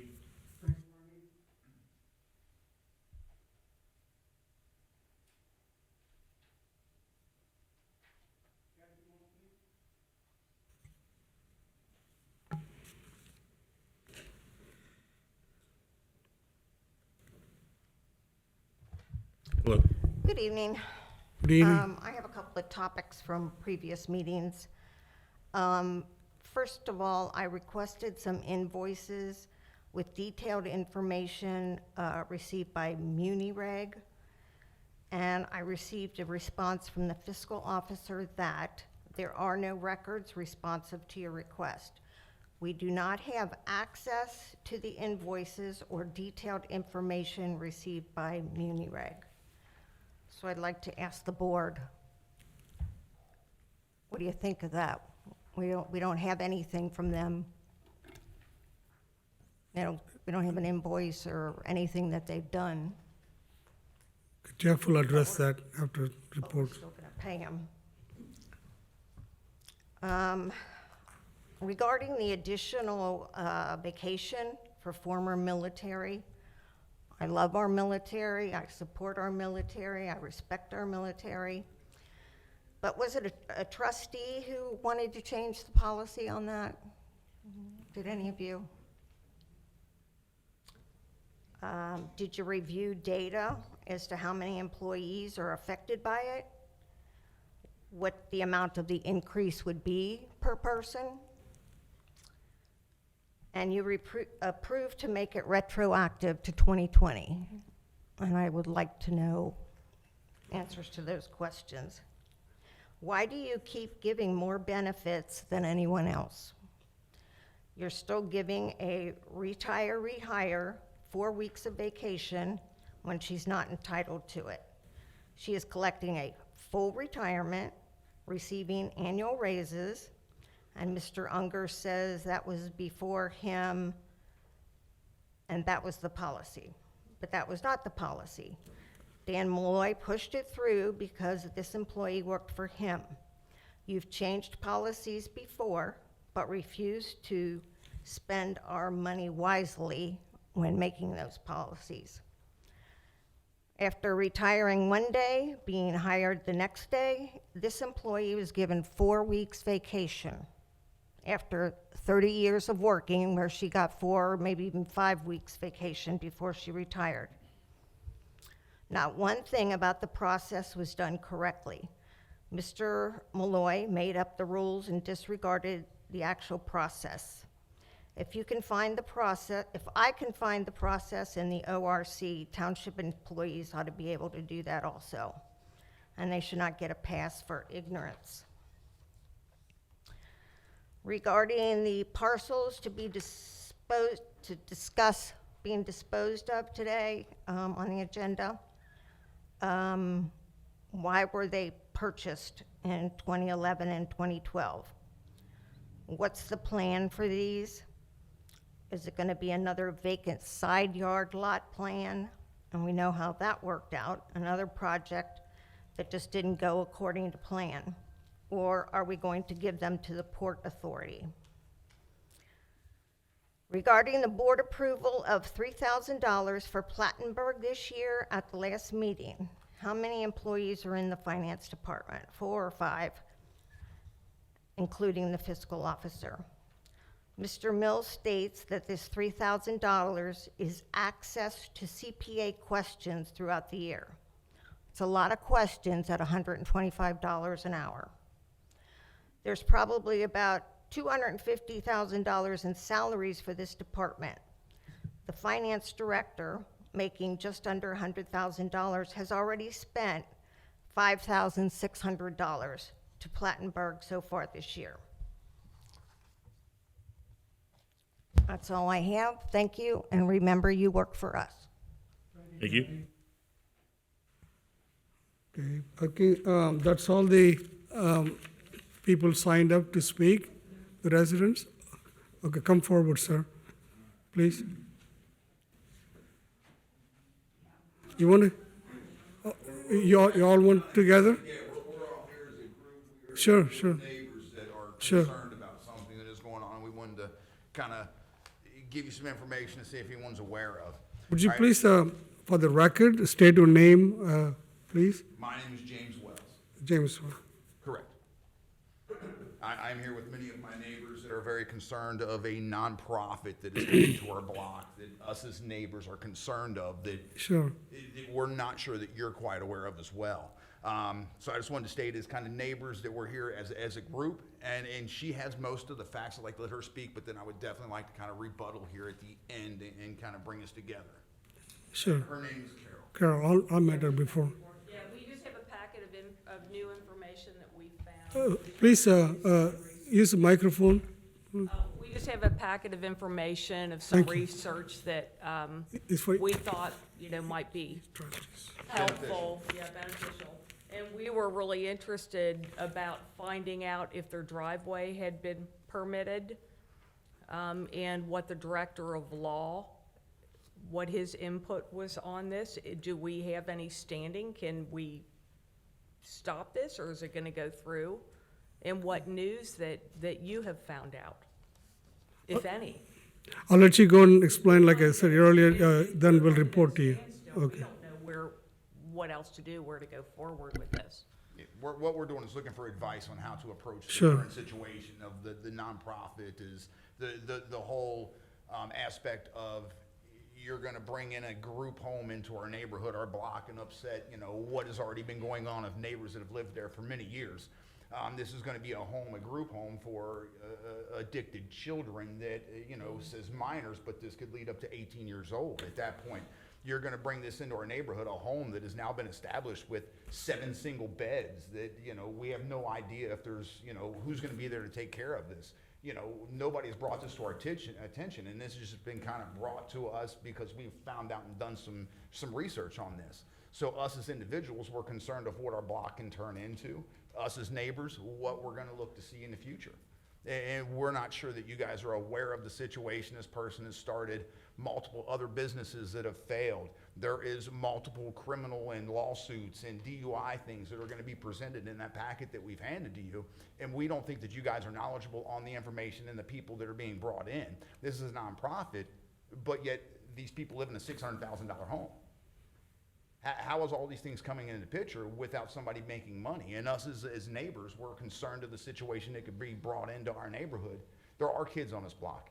There are elderly people. There are people of myself that are living there that are trying to grow up and present families. But at this point, we're concerned on if we want to continue to stay in Colerain Township. We moved to a township because we believe in the township. You guys are going to take care of us. There are things that are perks to living here.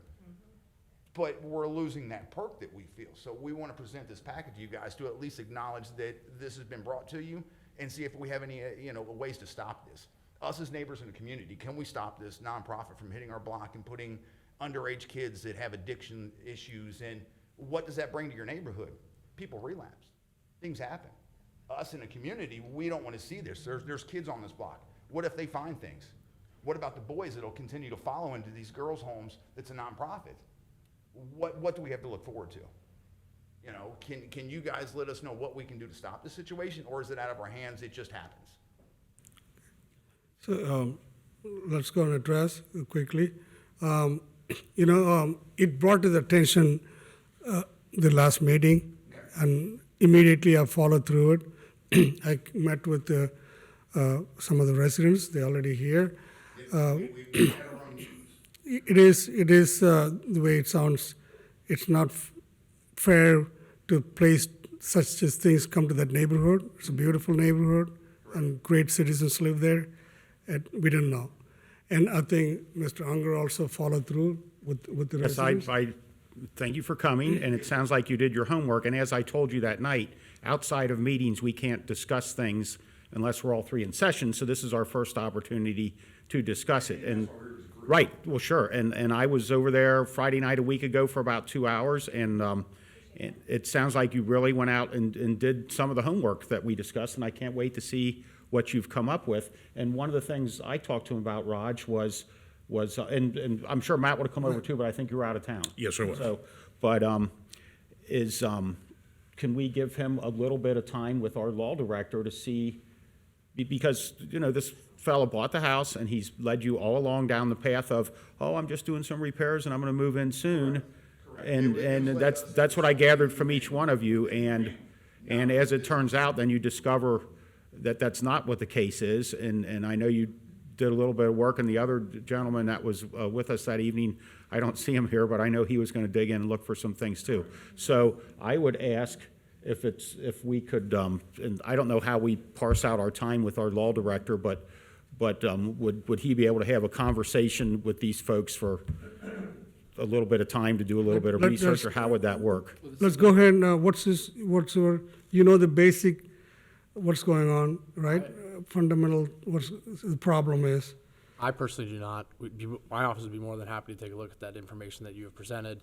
I know Scott Solomon was here at the last meeting, who I guess heard you all talk last meeting. Yeah. We'd be happy to review the zoning, the driveway issue, and see what the township could potentially do. Anybody can go and register for any profit or non-profit organization. You just make a phone call, or you can do it online. That's why the guy registered his business, whatever the thing is nonprofit. But there is a lot of things involved. How you getting funding? You didn't tell the neighborhood. That's so wrong. At least you got a courtesy enough to come and tell the neighbors what he's going to do. Get the neighbors' support, and it's very shady things happening. So what we'll do, administrator. Yeah, so the important thing to remember with the law director is that he represents the client as the board of trustees, right? So I don't think that he could give you legal advice, but he could provide advice to the board of trustees as to what legal means are available to the township with zoning or whatever to address the issue. So happy to do that. So would we need to authorize some time for him, or can you? As part of his normal course of business, he represents the trustees, and if you're looking for us to resolve an issue related to a group home, if you would like to say figure out a way to stop a group home, then that's. We'll figure out if it's legal or not, and what they're doing, and what these nice folks have to stand on. So I would direct that you spend a certain amount. How much time would that take? I was over there for 2 hours, and So I don't think that the real important distinction here is that our law director cannot provide legal advice to you because you are the client. Right, So- I understand that. Right, and so what our law director can do is is review the zoning.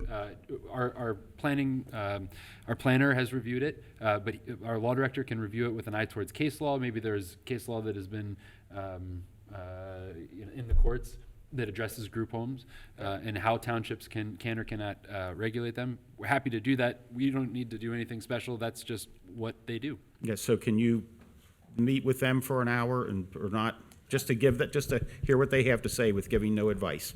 Okay. Another thing that we're concerned about is the majority of the residents on Walden Drive are over the age of 60. And we don't need a bunch of little hoodlums running the streets and possibly causing harm to any of our neighbors. What I'd like to do too, because I'm in opposition to this. I can't speak for the other two, but I don't think it's a good idea. It's not our decision to make. It's the state level, but I can, if you have like a spokesperson, leave me a number and a name. I can link you with both our state rep and our state senator, who I think would be very interested in approaching it from the licensing point of view. I've not read what's in there, but you've indicated that there are some background issues perhaps with the people running it, and that's a different issue, and that's an issue that I think at the state level, both State Representative Abrams and State Senator Blessing would be very interested in, and I could help facilitate that. If you just want to leave with Mr. Baker a name and number of somebody for me to have a contact with, I'll get you linked up with the state senator, the state rep, and Yeah, Bill has already talked to them briefly. okay, Bill's already talked to him. Okay, and I know that Cindy would be very interested too. Sure. So the problem, you all come here, the state issued the certification, okay, through the Secretary of State. Secretary of State issued the certifications like any other business you want to start, profit or non-profit. That's support the case. All you come here as a Colerain residents, how it violates our township policies, zoning things, and our health, welfare of the people. That's what we focus on. I think that's what we're going to mainly concern about it. If we're welcome to talk to the state. We got a great representatives. They will respond. They don't have, I don't know, hearsay about, all they can ask the secretary why he issued that certification. They say that people applied it. Anybody, you can apply, you know. Right, but there's a license for a group home that's different from a nonprofit that needs to go through a series of background. I totally understand that, but we are now evaluating this situation. The township, how is jeopardizing your welfare of the neighborhood. Correct. That's all. So that's what we're going to focus right now. Dan is right. Let's pursue that. Who's the point person that I can organize with? Carol? Carol. Get up. My name's Mary Morris, and I'll give you my email address. Okay. It's mmorris613. MORRIS? Right. At 613? 613 at ci.rr.com. It's just Roadrunner. Very good, thank you. Okay, And, thank you. Yeah, that would be probably the best way to reach me. But one of the concerns is I'm a longtime nurse, and I run a nursing program for Xavier. I'm faculty there. But I tried pulling up this person's licensure for this group home, and I can't find it. We'll I would- pursue that, The other okay? thing is, I did pull up that person, the female person's licensure, and she is a licensed social worker. And I think we found out that where her current employment is with the Talbert House, but she's had multiple homes like this in different areas. And when you look through your documents, you will find foreclosure information for those different residencies So we are, and programs. I will get all this information because I need to, we got other business to take care of. Okay, we appreciate that. Great. Yeah, I appreciate, thank you. Sure, and I'm sorry I didn't get to meet you that evening. I don't think you were there that night. I had a group from, I have a program across the state, and so my faculty and staff were in Great, I town, think so- it's really commendable that you neighbors have all gotten together, and it was very nice meeting all of you, and, Well, all our kids grew up together. Yeah, thank you so much. Thank you. Thank you very much. Okay, next on the agenda is administrative reports. Very good. Thank you, everyone. It's so great to see everybody, and I can go through some of the citizen address items and take care of those. So, Ms. Bolden, it's great to meet you. We've talked a lot on the phone. It's great to see you. The Board of Trustees this evening is going to have a discussion about how or whether to dispose of two properties, one of which is the property on Planet. So, so stay tuned. We'll see what happens. They can't talk to each other outside of this room, and so this is their opportunity to do that. So we'll get to that. Ms. Moore asked. She's outside. Yeah. Well, Ms. Moore asked about invoices from Unireg. The reason that we are unable to send her invoices from Unireg is because we have not received invoices from Unireg. So there are. The reason that we have not received or able to provide invoices from Unireg is because we haven't received invoices from Unireg. So I can't produce something that doesn't exist. Let's see. Disposal of parcels, we're going to talk about that. Plattenberg, it is incredibly helpful to be able to pick up the phone and call a CPA. Miss Kathy Moore, is she there? Would you please get her, please? She can, it's She's- also be on the replay, but Plattenberg, it's immensely helpful to be able to pick up the phone and call a CPA without hiring a CPA, right? So to be able to buy. Kathy, we are responding your concerns. Go ahead. To be able to buy an hour of a CPA's time is a lot better than hiring a CPA full-time, right? Because we don't need a CPA full-time, and so it seems like a cost-effective way to get great advice. And then I'm happy to reach out to the folks from Walden and set up a meeting. So I think that handles all of the questions from Citizens Address. Chief Denny, did you have an administrative report? No. Ms. O'Connell, did you have an administrative report? Very good.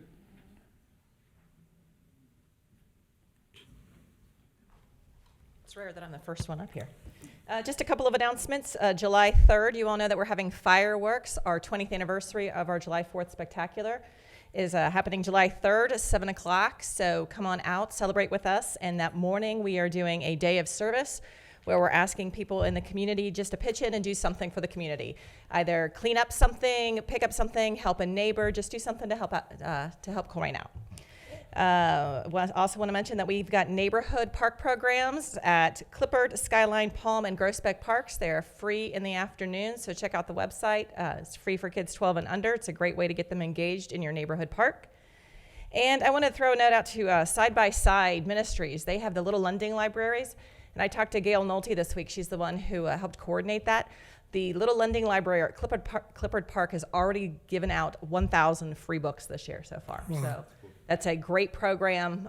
She said as quickly as I can get them in, the kids are coming and taking them. So it's a great program, and we appreciate them using our parks for it. Very good. Thank you, Jackie. Ms. O'Connell, do you want to mention Saturday for Northbrook cleanup? I don't know anything about the Northbrook Okay. cleanup, so you will have to feel All that right, one. okay, sorry. All right. And I believe that wraps everything up. I did want to mention last week the Colerain Township Chamber of Commerce held its major event of the year. It's called the Hometown Hero event. They recognized a number of heroes in our community. It was incredible. Not the least of which was our very own, we get to claim her too, Nora Dashley, who works for the YMCA, but she runs our senior center, and she was recognized as a hometown hero. If you've met Nora, you know why. She's just got a heart of gold and gives so much to seniors in our community. Great event. Another thing that Jeff, I saw that program she's running. It's amazing. That the citizens, they're coming, that's the best program we're doing for our citizens, senior citizens. Everybody's happy, exercise is good. What do you call, getting together each other, get to know, meet the other residents in our township. Great program. Right next to it is a pickleball court, Jackie. And they were excited about that, and I might have some coach to help them train. Was amazing, great idea. They can walk in the back door, come and play. Are they going to put a fence? Yeah? We still have to put a fence up and paint the court. Okay, good. And they were excited about that. Thank you. Good. Yep. And the other thing that was announced at the Hometown Hero event was an initiative called Team Up to Green Up. This is we talk a lot about alignment in our community. Our Board of Trustees has set a vision for Colerain to be clean, green, and prosperous. That's the big theme of our strategic plan. Our neighborhood organizations are absolutely jumping on board and want to do adopt-a-block programs, and Ms. O'Connell is going to be the township point person on organizing that sort of thing. But we're now seeing our business community get online and really get behind some of the township's initiatives that you all have started. And one of the things that they're doing is this Team Up to Green Up initiative. There's about 20 core members right now in our community, businesses who are committed to making Colerain have less litter and greener. Their big things right now are litter pickup and street tree planting are the big initiatives for this group.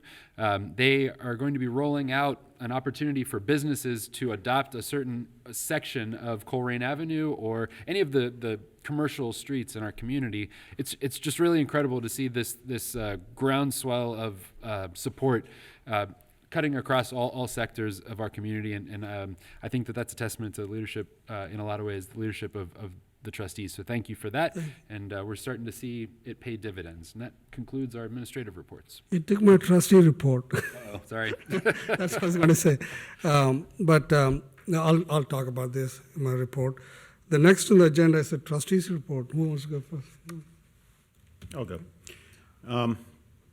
In response to Mr. Fiedel back last fall, the three trustees came together at a meeting and put together a little program where we have for lack of a better description, a little hotshot litter cleanup person. And we had a pickup truck donated to the township. And if you have any issues like that, you call Jackie or call me or Raj or Matt. And if there's something like that on the side of the road, I don't want it there either. So we have the ability to go out and pick up stuff like that. And I know Jackie's given us periodic information on how our litter pickup is going. And I think that's really gone well. And I know if something needs to be cleaned up, we can get out there and get it pretty quick. During our discussion about the construction of a new firehouse, that was certainly one of the topics, is the cost of materials and the shortage of labor at this time is very pronounced, and that was one of our items of discussion, so we're aware of that. As far as having a CPA that we can call on the phone to have a licensed certified accountant, I think that's a great thing to have, and I'm certainly with that. The group that was here from Walden Drive, I did meet with them last Friday night, 10 days ago, for for 2 hours just to listen to what they had to say, and I would commend them. It looks like they went out and did a lot of the things we discussed, and to Trustee Wallert, I would say to give them a call, and they've got an awful lot of information. The next day, and I went and met with another group over in that area of some citizens, and we're trying to work out a problem that they've been experiencing, and I've been in contact with Chief Denny about that. And as Jeff said, the reason there's no invoices from Unireg is I guess they haven't sent us any invoices yet. And as far as to comment on Mrs. Moore's comment, I know there just seems to be a long-running issue with that employee that was retired and rehired, and you're right, that was before any of the three of us were here, and that employee's still here. And as far as the disposition of parcels, sometimes when a property is abandoned and, you know, people pass away and the taxes don't get paid and a parcel goes into default, and sometimes that's how we end up with them, and that'll be part of our discussion when we talk about development. And I'm really excited that we're going to have the fireworks July 3rd. There will be shuttles from Colerain Middle School and Northgate Mall starting at 7 o'clock. There'll be food trucks there. And let's hope for the nice weather we had today. If we get that Saturday a week, that will be just awesome. So that is my report. Thanks, Dan. Matt, you want to- Sure. Yeah, I think there's a couple other questions that remained unanswered. I just want to make sure that I cover them. On the muni reg thing, they work on I don't want to say a commission, but I guess a cut of what they collect. The last time I talked to Mr. Mills, they had onboarded we'd gone through the onboard process, and they had gone through the properties, and they're starting from that point, right? Yeah, so they've been working to get set up. They've got a portal that they've been working to get set up, and I'd say in the next 2 weeks they'll be moving forward full speed. So the attractive thing to me, let's say they completely drop the ball and they don't do a single thing, you're never going to see an invoice because we don't. Correct. There's no. It's pay per per collection. Yes, the additional vacation time, I can't give you an exact date. I know that we had a work session to discuss the employee payment and benefits. I don't even know how long ago it was, but it was within this year, and I don't know. I can look up that date. But we specifically had a discussion about former military. As many of you might be aware, it's become sort of a competitive environment when it comes to hiring, and it was my belief, and I'm not going to speak for anyone else, that that I want to attract former military because they have a certain skill set that I think equates well to what we do, and that was the reason that I supported that. The land, now's the time to sell this. However we accumulated land parcels, there isn't a better time than to sell it right now. I'm going to make sure that, as far as Mr. Fiedelday, he mentioned the meetings in the health department order. As a board of trustees, we voted for a process, and again, from my point of view, I'm not going to speak for the others. I thought it was important that we vote for a process to undo it. And I think if you look at the timeline, as soon as we were able to within our meeting context, we did. And I wanted people back. Want to do whatever we could to have people back. And I think, Mr. Unger mentioned the fire station. And I believe the direction that we gave you last meeting, we tried to do the public-private, which didn't really give us a lot of maneuverability. And I think that our next step was to request, if I recall correctly, to go to design-build. Which is what Mr. Fiedelday, in fact, suggested. So I think we're going in that manner to see what we have. And as Mr. Unger suggested, we did have some discussions about building materials and interest rates and some of the variables that go into that. I also want to mention, and I don't have the exact time and dates, but if you look on the Facebook groups, Saturday is Northbrook cleanup date. And I do believe they have a certain window that if you're a Northbrook resident, you can bring tires, which is good because we can get rid of that. You do have to have a proof of residency, but again, you can check out any of the Greater Northbrook groups, and I think it's published there. in the 2 minutes in between meetings, I had a discussion with Chief Denny about the buses, and we're going to aggressively address that, especially with some in-service with bus drivers, and there's parts of the law in the state of Ohio where a bus driver can actually report people that do that, and we're going to give them the tools that are necessary to help with that too.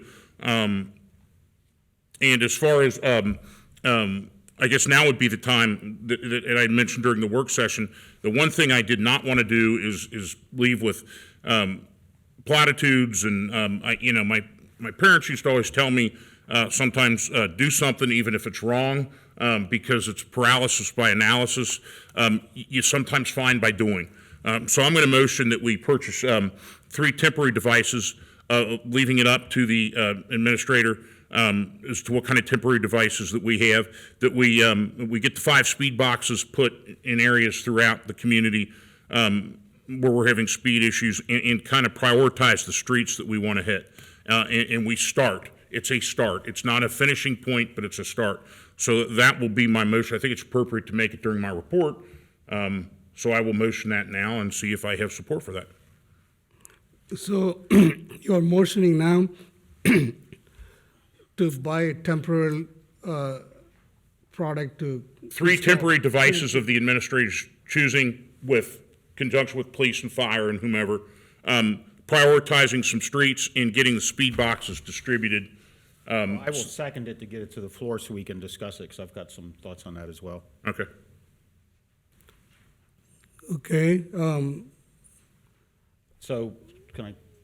Okay. So you're seconding, there's a motion on the floor. So it's motioned and seconded. Okay, So we can seconded. discuss. So We'll I would say, discuss. Matt, there's places that, such as A&A Safety and different companies that do highway safety work, that might have those devices where you can rent them or lease them, so I'm fine with that too, if you can rent them or lease them. just, and my idea was, I'm pretty familiar with what these things are and how they work, and I had mentioned to Jeff during the break that I'd be asking you to go out and get a price to put in 6 of them along Niagara, speed tables with about a 20-foot length with a... Tables or humps? Well, this would be, you rise up, you drive over the top of it, you go down, but it's not edged on the top, so that it's more of a glide. It's more of a rounded. Yeah, and I think I sent you a schematic on it, and I'm gonna go back and look at that schematic, because the company I used to work for before COVID, we installed those at a industrial facility that has about 1,000-foot long driveway, and it slowed people down a lot. Way more than the employees wanted, but it did achieve what they wanted it to do. You're not talking about a car-length horizontal surface that's horizontal and parallel. You approach it, you rise up, you go maybe 20 to 22 feet, and then you drop back down. But just get a price on a couple different things. I would say... Is it removable? No, these are permanent. You mill down into the street about 1 inch so that it's keyed into the asphalt. You field construct it. It's made out of surface mix asphalt, and it is permanent, and it will... So how do we rent a permanent? Well, no, you can also get rubberized ones. Okay. And have them, and drive stakes into the... Right. You get a drill, and you drill down into the asphalt, and you pin them into the street. But there's all sorts of products out there, so I would say come back with an item for action at our next meeting so we can approve it. I don't know what they would cost, but yes, I do think we need to do something, so. So we are telling Jeff Mills to explore that items, then the final approval of the price, everything will be next meeting? Well, the We wanna motion on make the it floor is clear. to purchase 3 temporary devices, prioritize streets, and deploy 5 speed boxes. That's the motion. Okay. So, And I'll actually amend that to rent, purchase or rent, okay. if Mr. Unger would second the amendment. I'll second your amendment, but so your other item was deploy the speed boxes that we have? Yep, and start to prioritize the streets. Let's find out where the hot spots are. So what I'm hearing Dan say is get a price on renting and permanent speed tables and humps. What I'm hearing you say is don't get a price, just go get them. So Yeah. I'm concerned about, Chief Walls always talks about trust plus respect equals credibility. See, I do listen. And I think that I think that at this point, leaving here without some type of tangible answer is a loss of credibility for this board. We know that we're going to test them. We know that we're going to try to see which one works best. Let's start with it.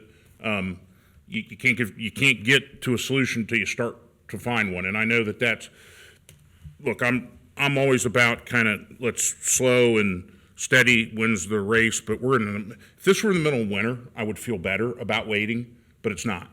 It's in the middle of the summer and we have kids out there, and I kind of am from the feeling that we're going to end up buying these anyway. If we want to set a budget number on them or something, we can. But I feel like we need to come away from this meeting tonight with something that's going to start to solve the problem, and not an exploration, because I think there's a feeling that we just are going to explore. And a lot of us time we're handicapped by the calendar where we're not going to meet again for 2 weeks.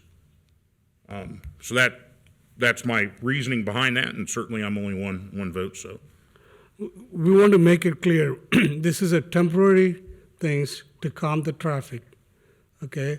But we still have the long-range plans we'll be implementing and change the policy to give a permanent remedy for the neighborhood. Yeah. Okay. It sounds to me like, Mr. Wallet, you're proposing a trial. Yeah. Okay, very good. And meanwhile, we are, this is outside of policy. So what we'll probably need to do is bring back proposed changes to the policy that maybe takes into consideration these sort of testing, that makes some recommendations. One of the things that I heard earlier a lot about was that 85th percentile is going 10 miles an hour over. Does it make more sense to have 50% of if 50% of the cars are going 5 miles an hour over, then that makes sense to have a speed hump. It also sounds like that's going to be hard to get at in any of our streets, because there's the data, and then there's the sort of emotional response to seeing a car fly by and your kid is standing right there, right? And so, maybe there's also an opportunity to have a petition process which would trump the data, so to speak. So even if the data doesn't suggest that one of these should be in your neighborhood, but everybody on the street, or 66%, 2/3 of the street wants to have this. Those are the types of policy questions that we're going to have to iron out. But aside from the policy questions, you want to do an intervention now and test some things. So right, and there's two reasons for this. Deploying the 5 speed boxes and getting the list of streets is more data. Yes. So I'm not abandoning the idea of data.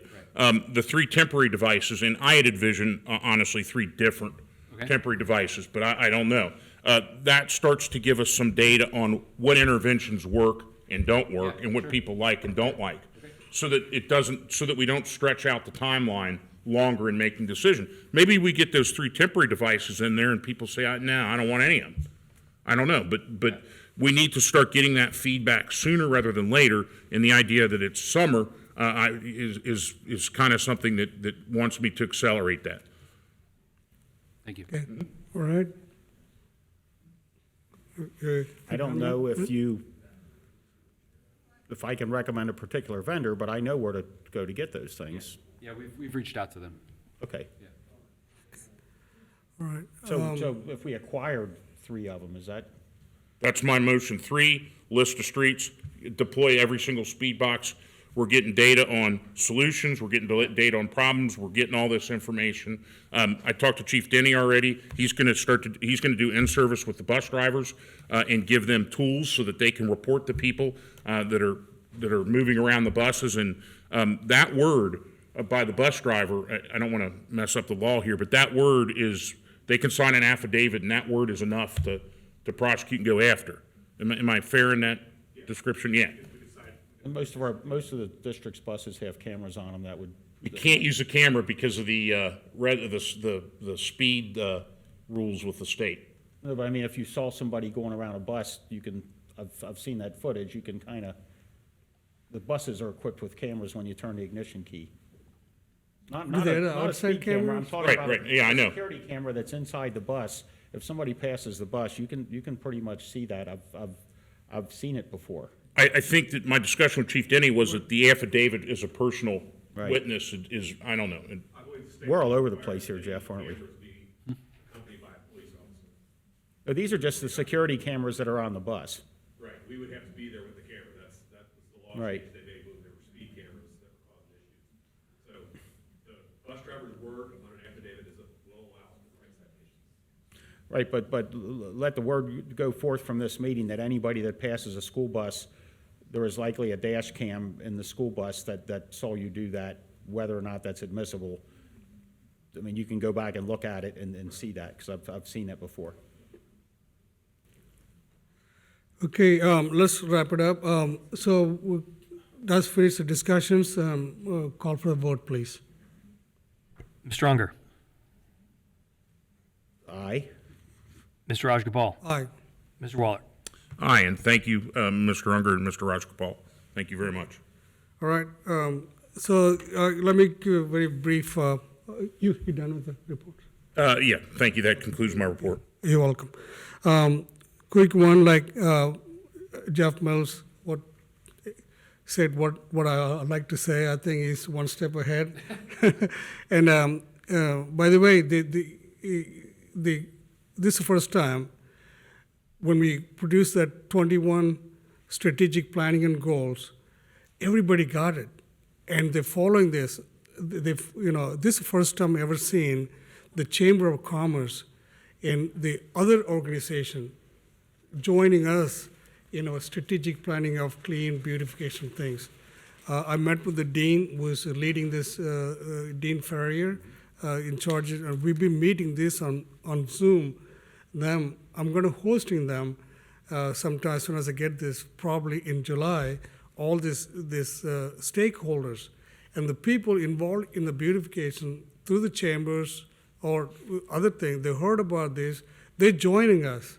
The gentleman I met on that event, his name is Brian, forgot. He's from T-Mobile. He's the T-Mobile, in charge of the T-Mobile. He volunteered, come say, how can we help you?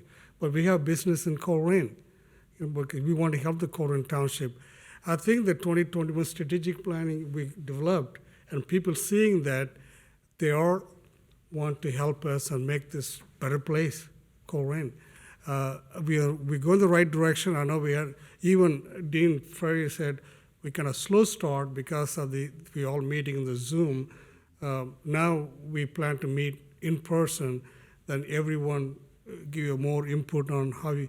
This another thing is now the adaptive block program is a wonderful program. Everybody's joining us. All the neighborhood, CCA group joining this and leading this. And Jackie is a contact person. And thank you for doing that, Jackie. Appreciate that. Where you have time? She does so many things. Anyway, that's what I want to. I'm so proud of that strategic plan that we developed, and we following it, and we'll see that a lot of progress soon. So that concludes the trustees report. The new business. Thank you, Mr. Rajagopal. The first item of new business is from the public safety departments, specifically the police department, and Chief Mark Denny will discuss a noise resolution permit. He stole my thunder. Told him what I was going to ask for. Just one item tonight, recommend adoption of a resolution to issue a noise permit to Home Depot for June 30th through July 2nd to allow them to operate outside the noise resolution hours. They're relocating product from outside of the store to inside, and they can't do that during business hours, so during that period of time, they just need some extra time. But they are aware that midnight is the resolution requires they stop. I would motion that we issue the permit as you've requested. I second it. Any discussions? None. None. Mr. Baker, roll call, please. Mr. Unger. Aye. Mr. Rajagopal. Aye. Mr. Waller. Aye. Thank you, Board. Thank you, Chief. Hey, Chief, excuse me, I got an email from one resident. There's an event in the Quaker Steak. They do that? They already have the permit? They have they're getting the sound or the noise permits issued. They're bringing those in to get those done. Yeah. They have their liquor permit signed. I have to sign all those as well, but yeah, they are in the process of getting that. Yeah, I'll call it tomorrow. He wants to know what decibel sound do you know by hand? There is The resolution says if the music is plainly audible, and it's defined in the resolution what that means. So it's not a decibel measurement at all. If you can hear the music, they're in violation. Okay, It's so, 80 feet beyond the property line. so we're not using any scale to cite, correct? Yeah, Okay. if it's audible to somebody 80 feet beyond the property line, they're in violation without the permit. Okay. Thank you, Chief. Sure. Thank you, sir. All right, the next three items of new business come from our Public Services Department, and Ms. O'Connell will provide those for us. Okay, gentlemen, I'll rattle these off fairly quickly for you. The first thing I have in front of you is a motion to authorize the Township Administrator to execute an agreement with Strouser Construction for the 2021 Cape Sealing project. As you know, you approved the resolution to work with the ODOT Cooperative Purchasing Program to leverage the state contract pricing for Strouser Construction, who got the bid for Cape Sealing this year. That was contract 101G. So we are asking that you authorize Mr. Mills to sign the contract so we can get moving on the Cape Sealing this year. I'll motion to authorize the Township Administrator to execute agreement with Strouser Construction for 2021 Cape Sealing. I will second it. Any discussions? The weather's good, and hopefully they'll be able to get in here and get their work done while we've got nice warm temperatures, and I think you get a lot better long-term service out of the product if it's applied, during good summertime temperatures. Yeah, and they were very easy to work with last year, so we were very happy with their service and the product. No other comments from me? No comment. Any comments? Roll call, Mr. Baker, please. Mr. Unger? Aye. Mr. Rajagopal? Aye. Mr. Waller? Aye.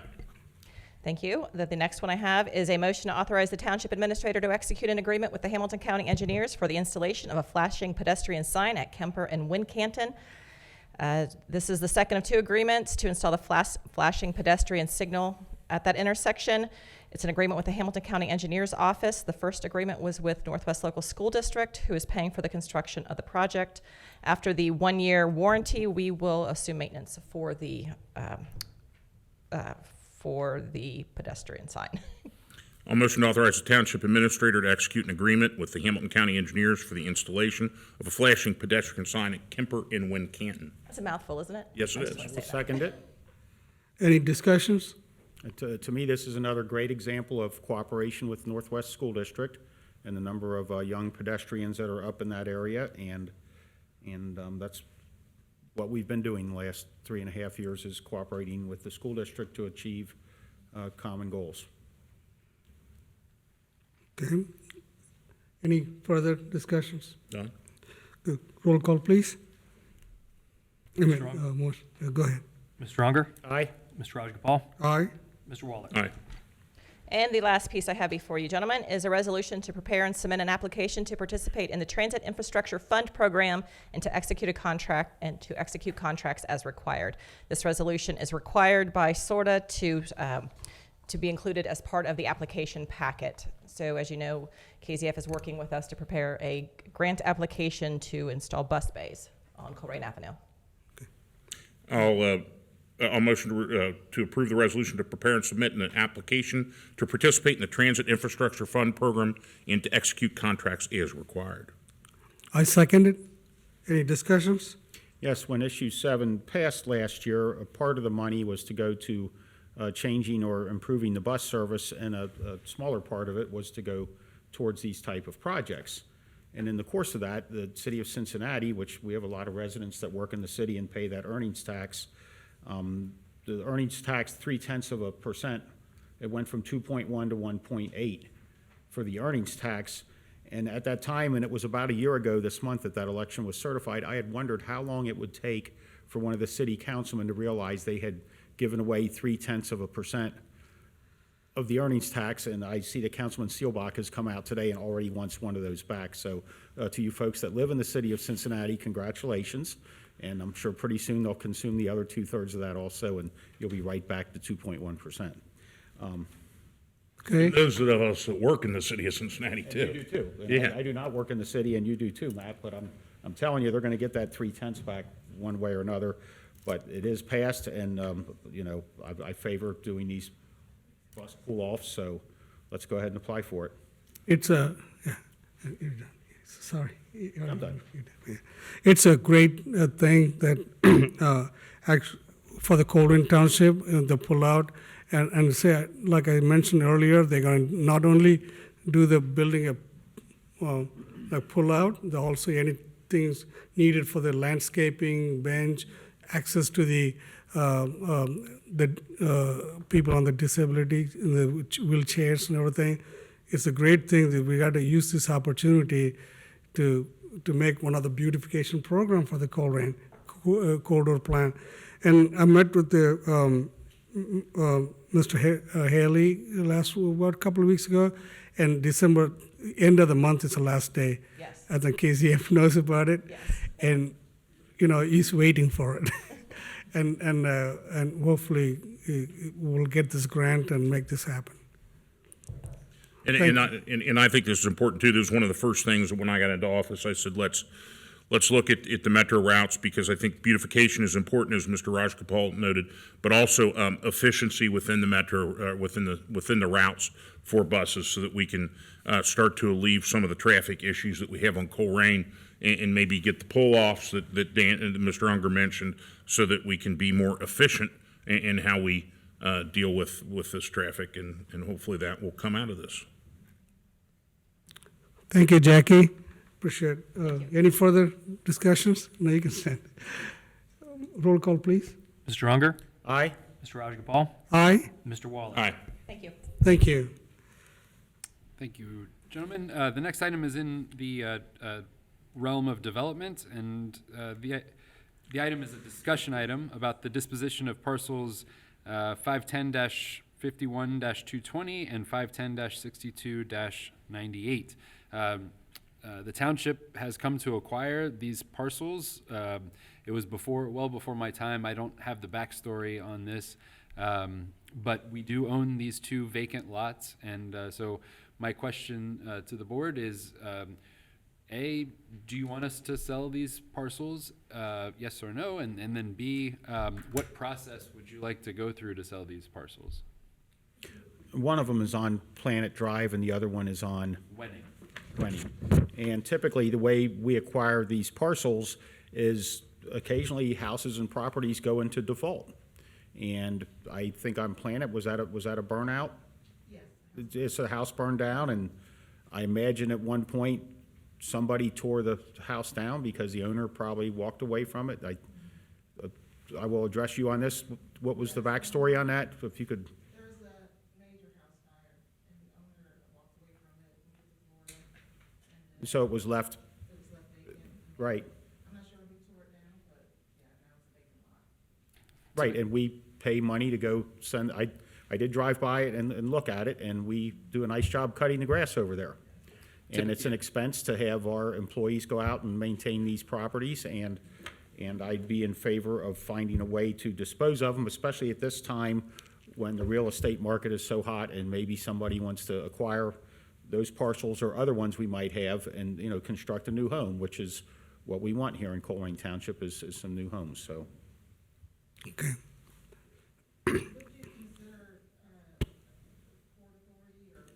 Well, I want to hear what the others, normally we don't address people in the audience. And this motion, yeah, okay. Well, we're just I'm okay. discussing I it think we need to, get rid of this property and not a burden for the township. Matt, any discussions? Yeah, I think I think my solution to this, I do think we need to. I don't think government should be in the business of owning properties like this, and I agree with Mr. Unger's sentiments that we want people to build homes there. And now it couldn't be a better time to sell them. I don't know if initially what I had wanted to do is just, I don't know, have an open bid process for some realtor to list it, because I think if it gets the exposure on MLS, you're going to have a lot of people interested in it. The alternative would be to sell it through the CIC, which then technically you wouldn't need to take the highest offer. You could take offers based upon other criteria. So those are the two options that I see. I prefer kind of retailing it out. So there's several options here. So one would be you could transfer it to the CIC. The CIC could then do an RFP, for example, for realty services, and then you could have realtors, compete based on the amount of commission that they will receive. I'll take 2.5, I'll take 2, whatever, and then the CIC could then decide which realtor they would like to list it. If listing is the path that you want to take, you could do that. Another path is, as I think was mentioned this evening, there's the side yard program that's in place right now. So if you transferred it to the CIC, you could put it into the side yard program. That would allow people on either side to purchase it and then combine those properties and just have a bigger yard. That would be another way to do it. And a third way to do it would be an auction. You could transfer it to the CIC and auction the property off to the highest bidder. So it sounds to me like what I'm hearing is you'd like to get it to the CIC, and we can accomplish that at our next meeting in July. But then once we get it there, how are you thinking you'd like to dispose of it? As I mentioned, right now, we're running an expense with these properties. I would like to dispose of them and other properties too. And, the township also has a lot of little wedges and parts that were left over from subdivision development. If you go to the auditor's site, there's quite a list of properties. Not all of them are big enough to sell. It's just little triangles and different things that we control. We could do everything from putting a for sale sign in the yard to what's the benefit of the trustees of this board selling them versus the CIC? What would be the difference between if this? Let's stay with the township. It's a township property.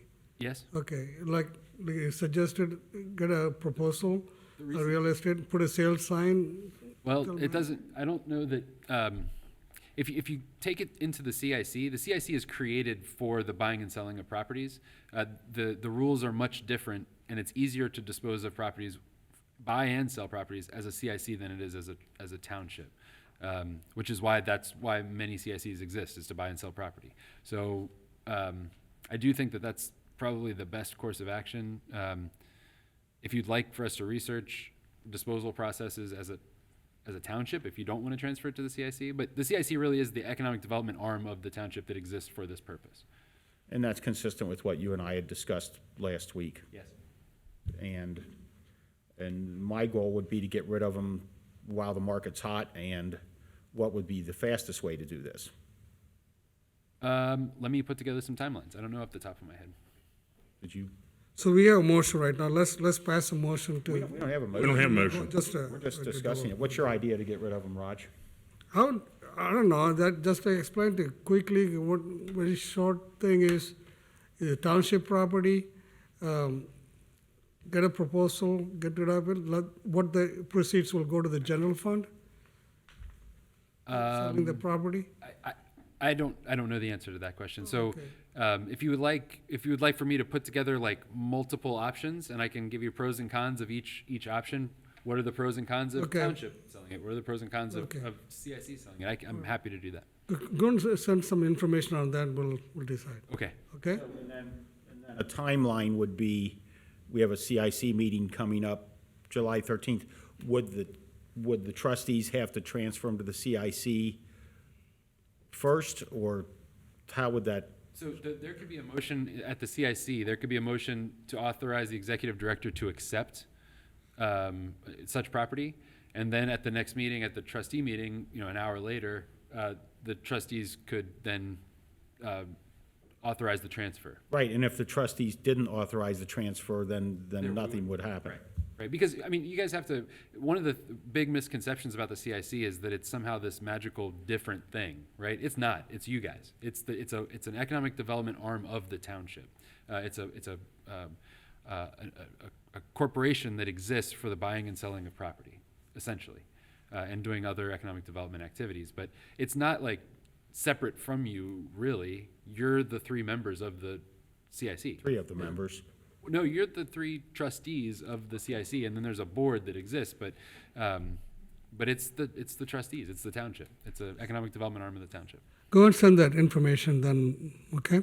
Okay, so at the next meeting, I will have, and at the CIC meeting, maybe I can present different options. I would say go ahead and put it on there and let us vote on it. Yeah. So at the CIC meeting, put on there that we would accept the CIC would accept the properties contingent on the trustees Sure, yep, approving it. yep. And then at the trustees meeting, put it on there, and then we would have a vote, and if the vote doesn't go that way, then there'd be nothing to do, and if the vote is to move the two properties over, and since we're kind of having a sort of first reading right now, it would just be those two, but I would also ask that you see what else we have to dispose of, because I'll bet Jackie's got, it takes an employee time to go out and maintain all this stuff, and it's about time we move some of this stuff along, so. I don't know that there are many more than this. I mean, or any. That are residential lots. I know there's a lot of little, as I described, wedges and corners and triangle. I remember within the past year, we transferred, the county transferred some right-of-way to us up by White Oak Christian Church, and we went ahead and disposed of it right away, because why would we want to cut the grass there? Right, and we own a number of former residential parcels that have been demolished using FEMA money and that we now hold because they're in floodplain. And so those are parcels that we can't get rid of. We're compelled to maintain them because it's floodplain. Right, and those, that's right, you did mention those other ones, and those are down in the Royal Heights subdivision? Yep, Blanchetta, there's a number of them on Blanchetta. There's also a number of them on Amarillo. And in fact, there was yellow tape up this latest storm. Okay. Yeah, because of high water. Was there really? Yeah. They're going to be demolishing a number of additional parcels down in Blanchetta this fall. So Not us, but I did see that. I think there's an apartment yes, building, and is the county demolishing those? yeah, using FEMA money. The county is administering FEMA money, and then they're going to execute the demolitions, and there's going to be relocations there too, and then they're going to transfer the title to us along with restrictions that say that it's floodplain, so you can't turn around and sell this to somebody who's going to build a house in the floodplain. So, Right. Yeah. All right, okay, all right. Okay, so put those on for the CIC meeting, and that way we can have an open vote on it. Very good. The next on the agenda is administration. Yes, before I bring Mr. McElravy up for the tax budget, I was wondering if you would entertain an addition to the agenda. I received the resolution declaring nuisance and ordering abatement late, and it didn't make it into the trustees' agenda. So I would recommend that the board adopt a motion to I would motion that we amend the agenda to include Mr. Mills's list of properties. I'll second. Okay, any discussions? Mr. Baker, roll call, please. Mr. Unger, Aye?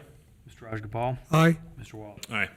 Thank you, Board. This is a typical resolution declaring nuisance and ordering abatement at the following addresses: 2910 Banning, 2622 Barthus, 3443 Colleen, 2909 Greenbrook, 10262 Menominee, 9192 Neal, 2937 Overdale, 11252 Pippin, 2613 Tampico, and 2810 Wilson.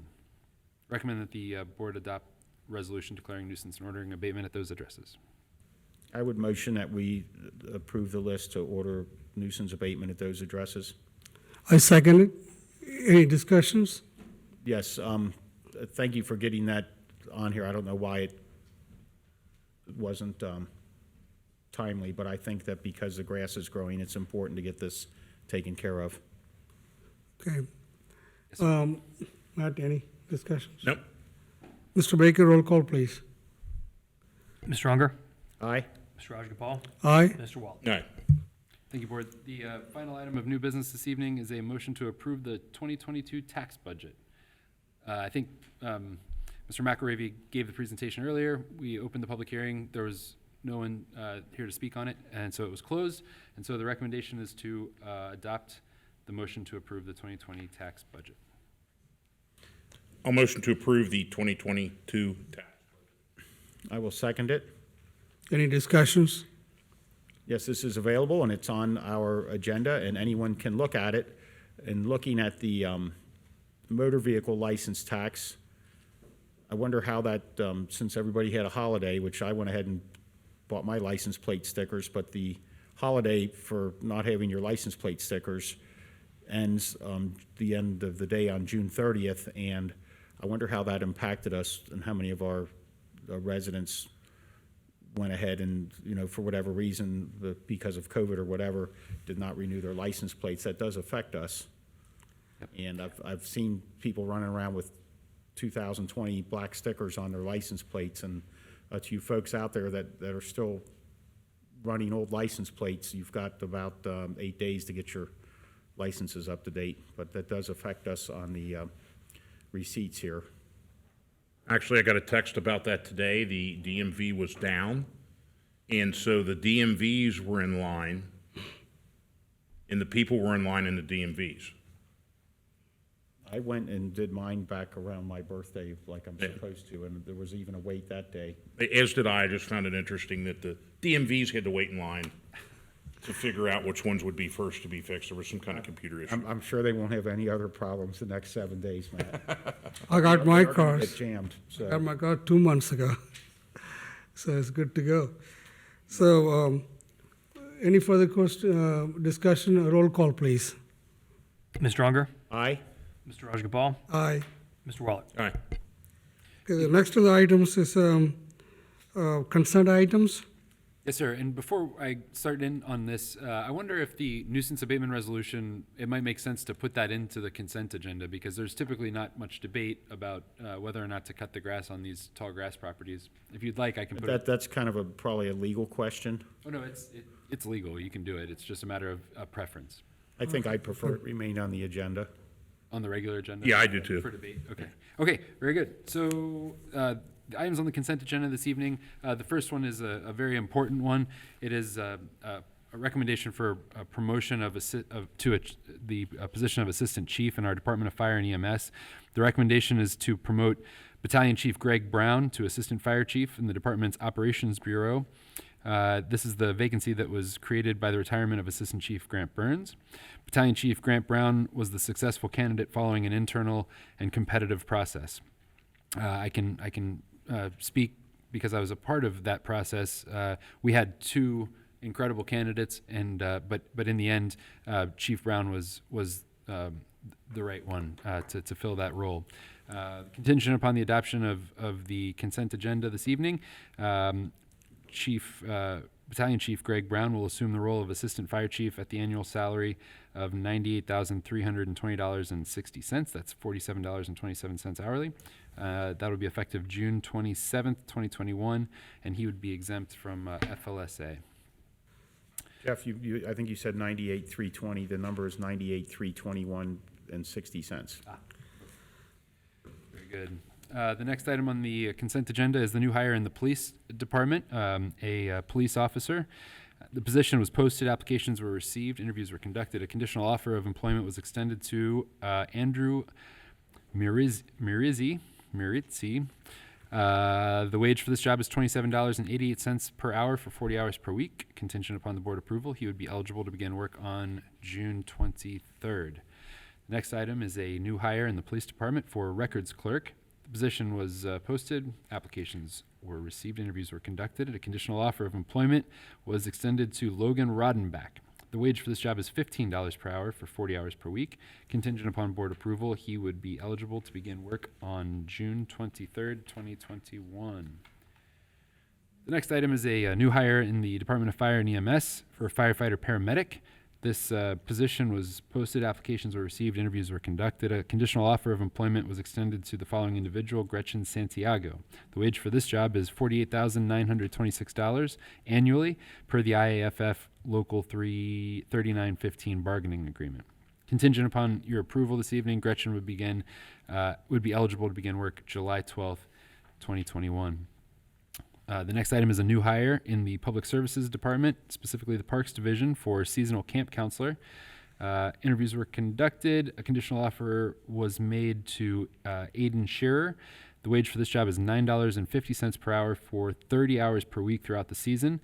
Contingent upon approval this evening, Aiden would be eligible to begin work on June 23rd, 2021. And the final item on the consent agenda this evening is a contract with WEX. WEX is a vendor that provides an HSA product that is an additional sort of financial vendor for our HSA for our employees for HSA. So that was a contract that was signed. And that is the entire consent agenda. So the recommendation is to approve all items on the consent agenda. Motion to approve the items Jeff Mills just read, A through F. Okay. I will second it. Any discussions? Yeah, Mr. Mills, I don't know if it makes a difference here, but we have on the Ms. Santiago, and now I can't find it. The two dates don't match. Do we need to change? So in the, she would be, is Ms. Santiago Gretchen? Is that? Yes. Yeah, great. Would be eligible to begin work on July 12th, 2021. And if you look at the employee status change, the start date is 7/11/2021. I think that it's set up to align with the pay period, and probably her unit day. Okay. Her start day is probably 7/11, and her first unit day would be 7/12. Okay, I just don't want her to miss a day of pay. Yeah. Okay. Any further discussions? Mr. Baker, roll call, please. Mr. Unger? Aye. Mr. Rajagopal? Aye. Mr. Waller? All right. Okay. Board, we've accomplished a lot tonight. The next one, the item is a fiscal office report. Thank you, Board.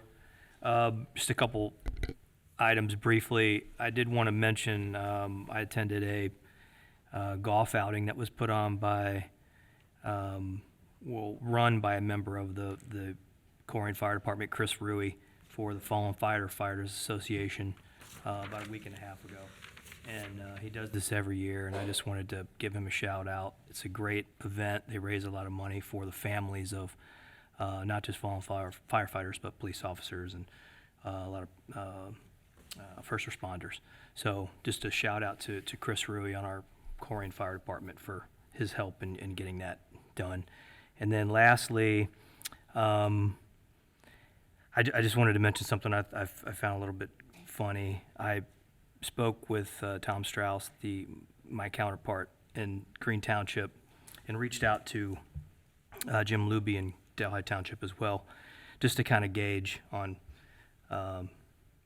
public records requests. And I found it funny that we have received 34 so far in June alone, and that's not over, so we'll get to 40. I feel quite confident of that. They've received 6 the entire year. So just so that people know kind of what we're dealing with and filling public records requests, we've received 34. 2 individuals have done more than 6 just this month alone. So just to let people understand kind of what we're dealing with in terms of public records requests. We have filled 145 this year. We have 6 active for a total of 151. So just to let you guys know. That's all I have. Thank you for working on that, Jeff.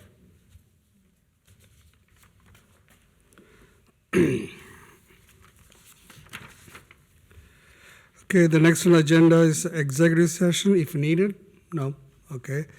Then leads to the adjournment. We have motion to adjourn. I'll motion to adjourn. I second it. Any discussions? Not from me.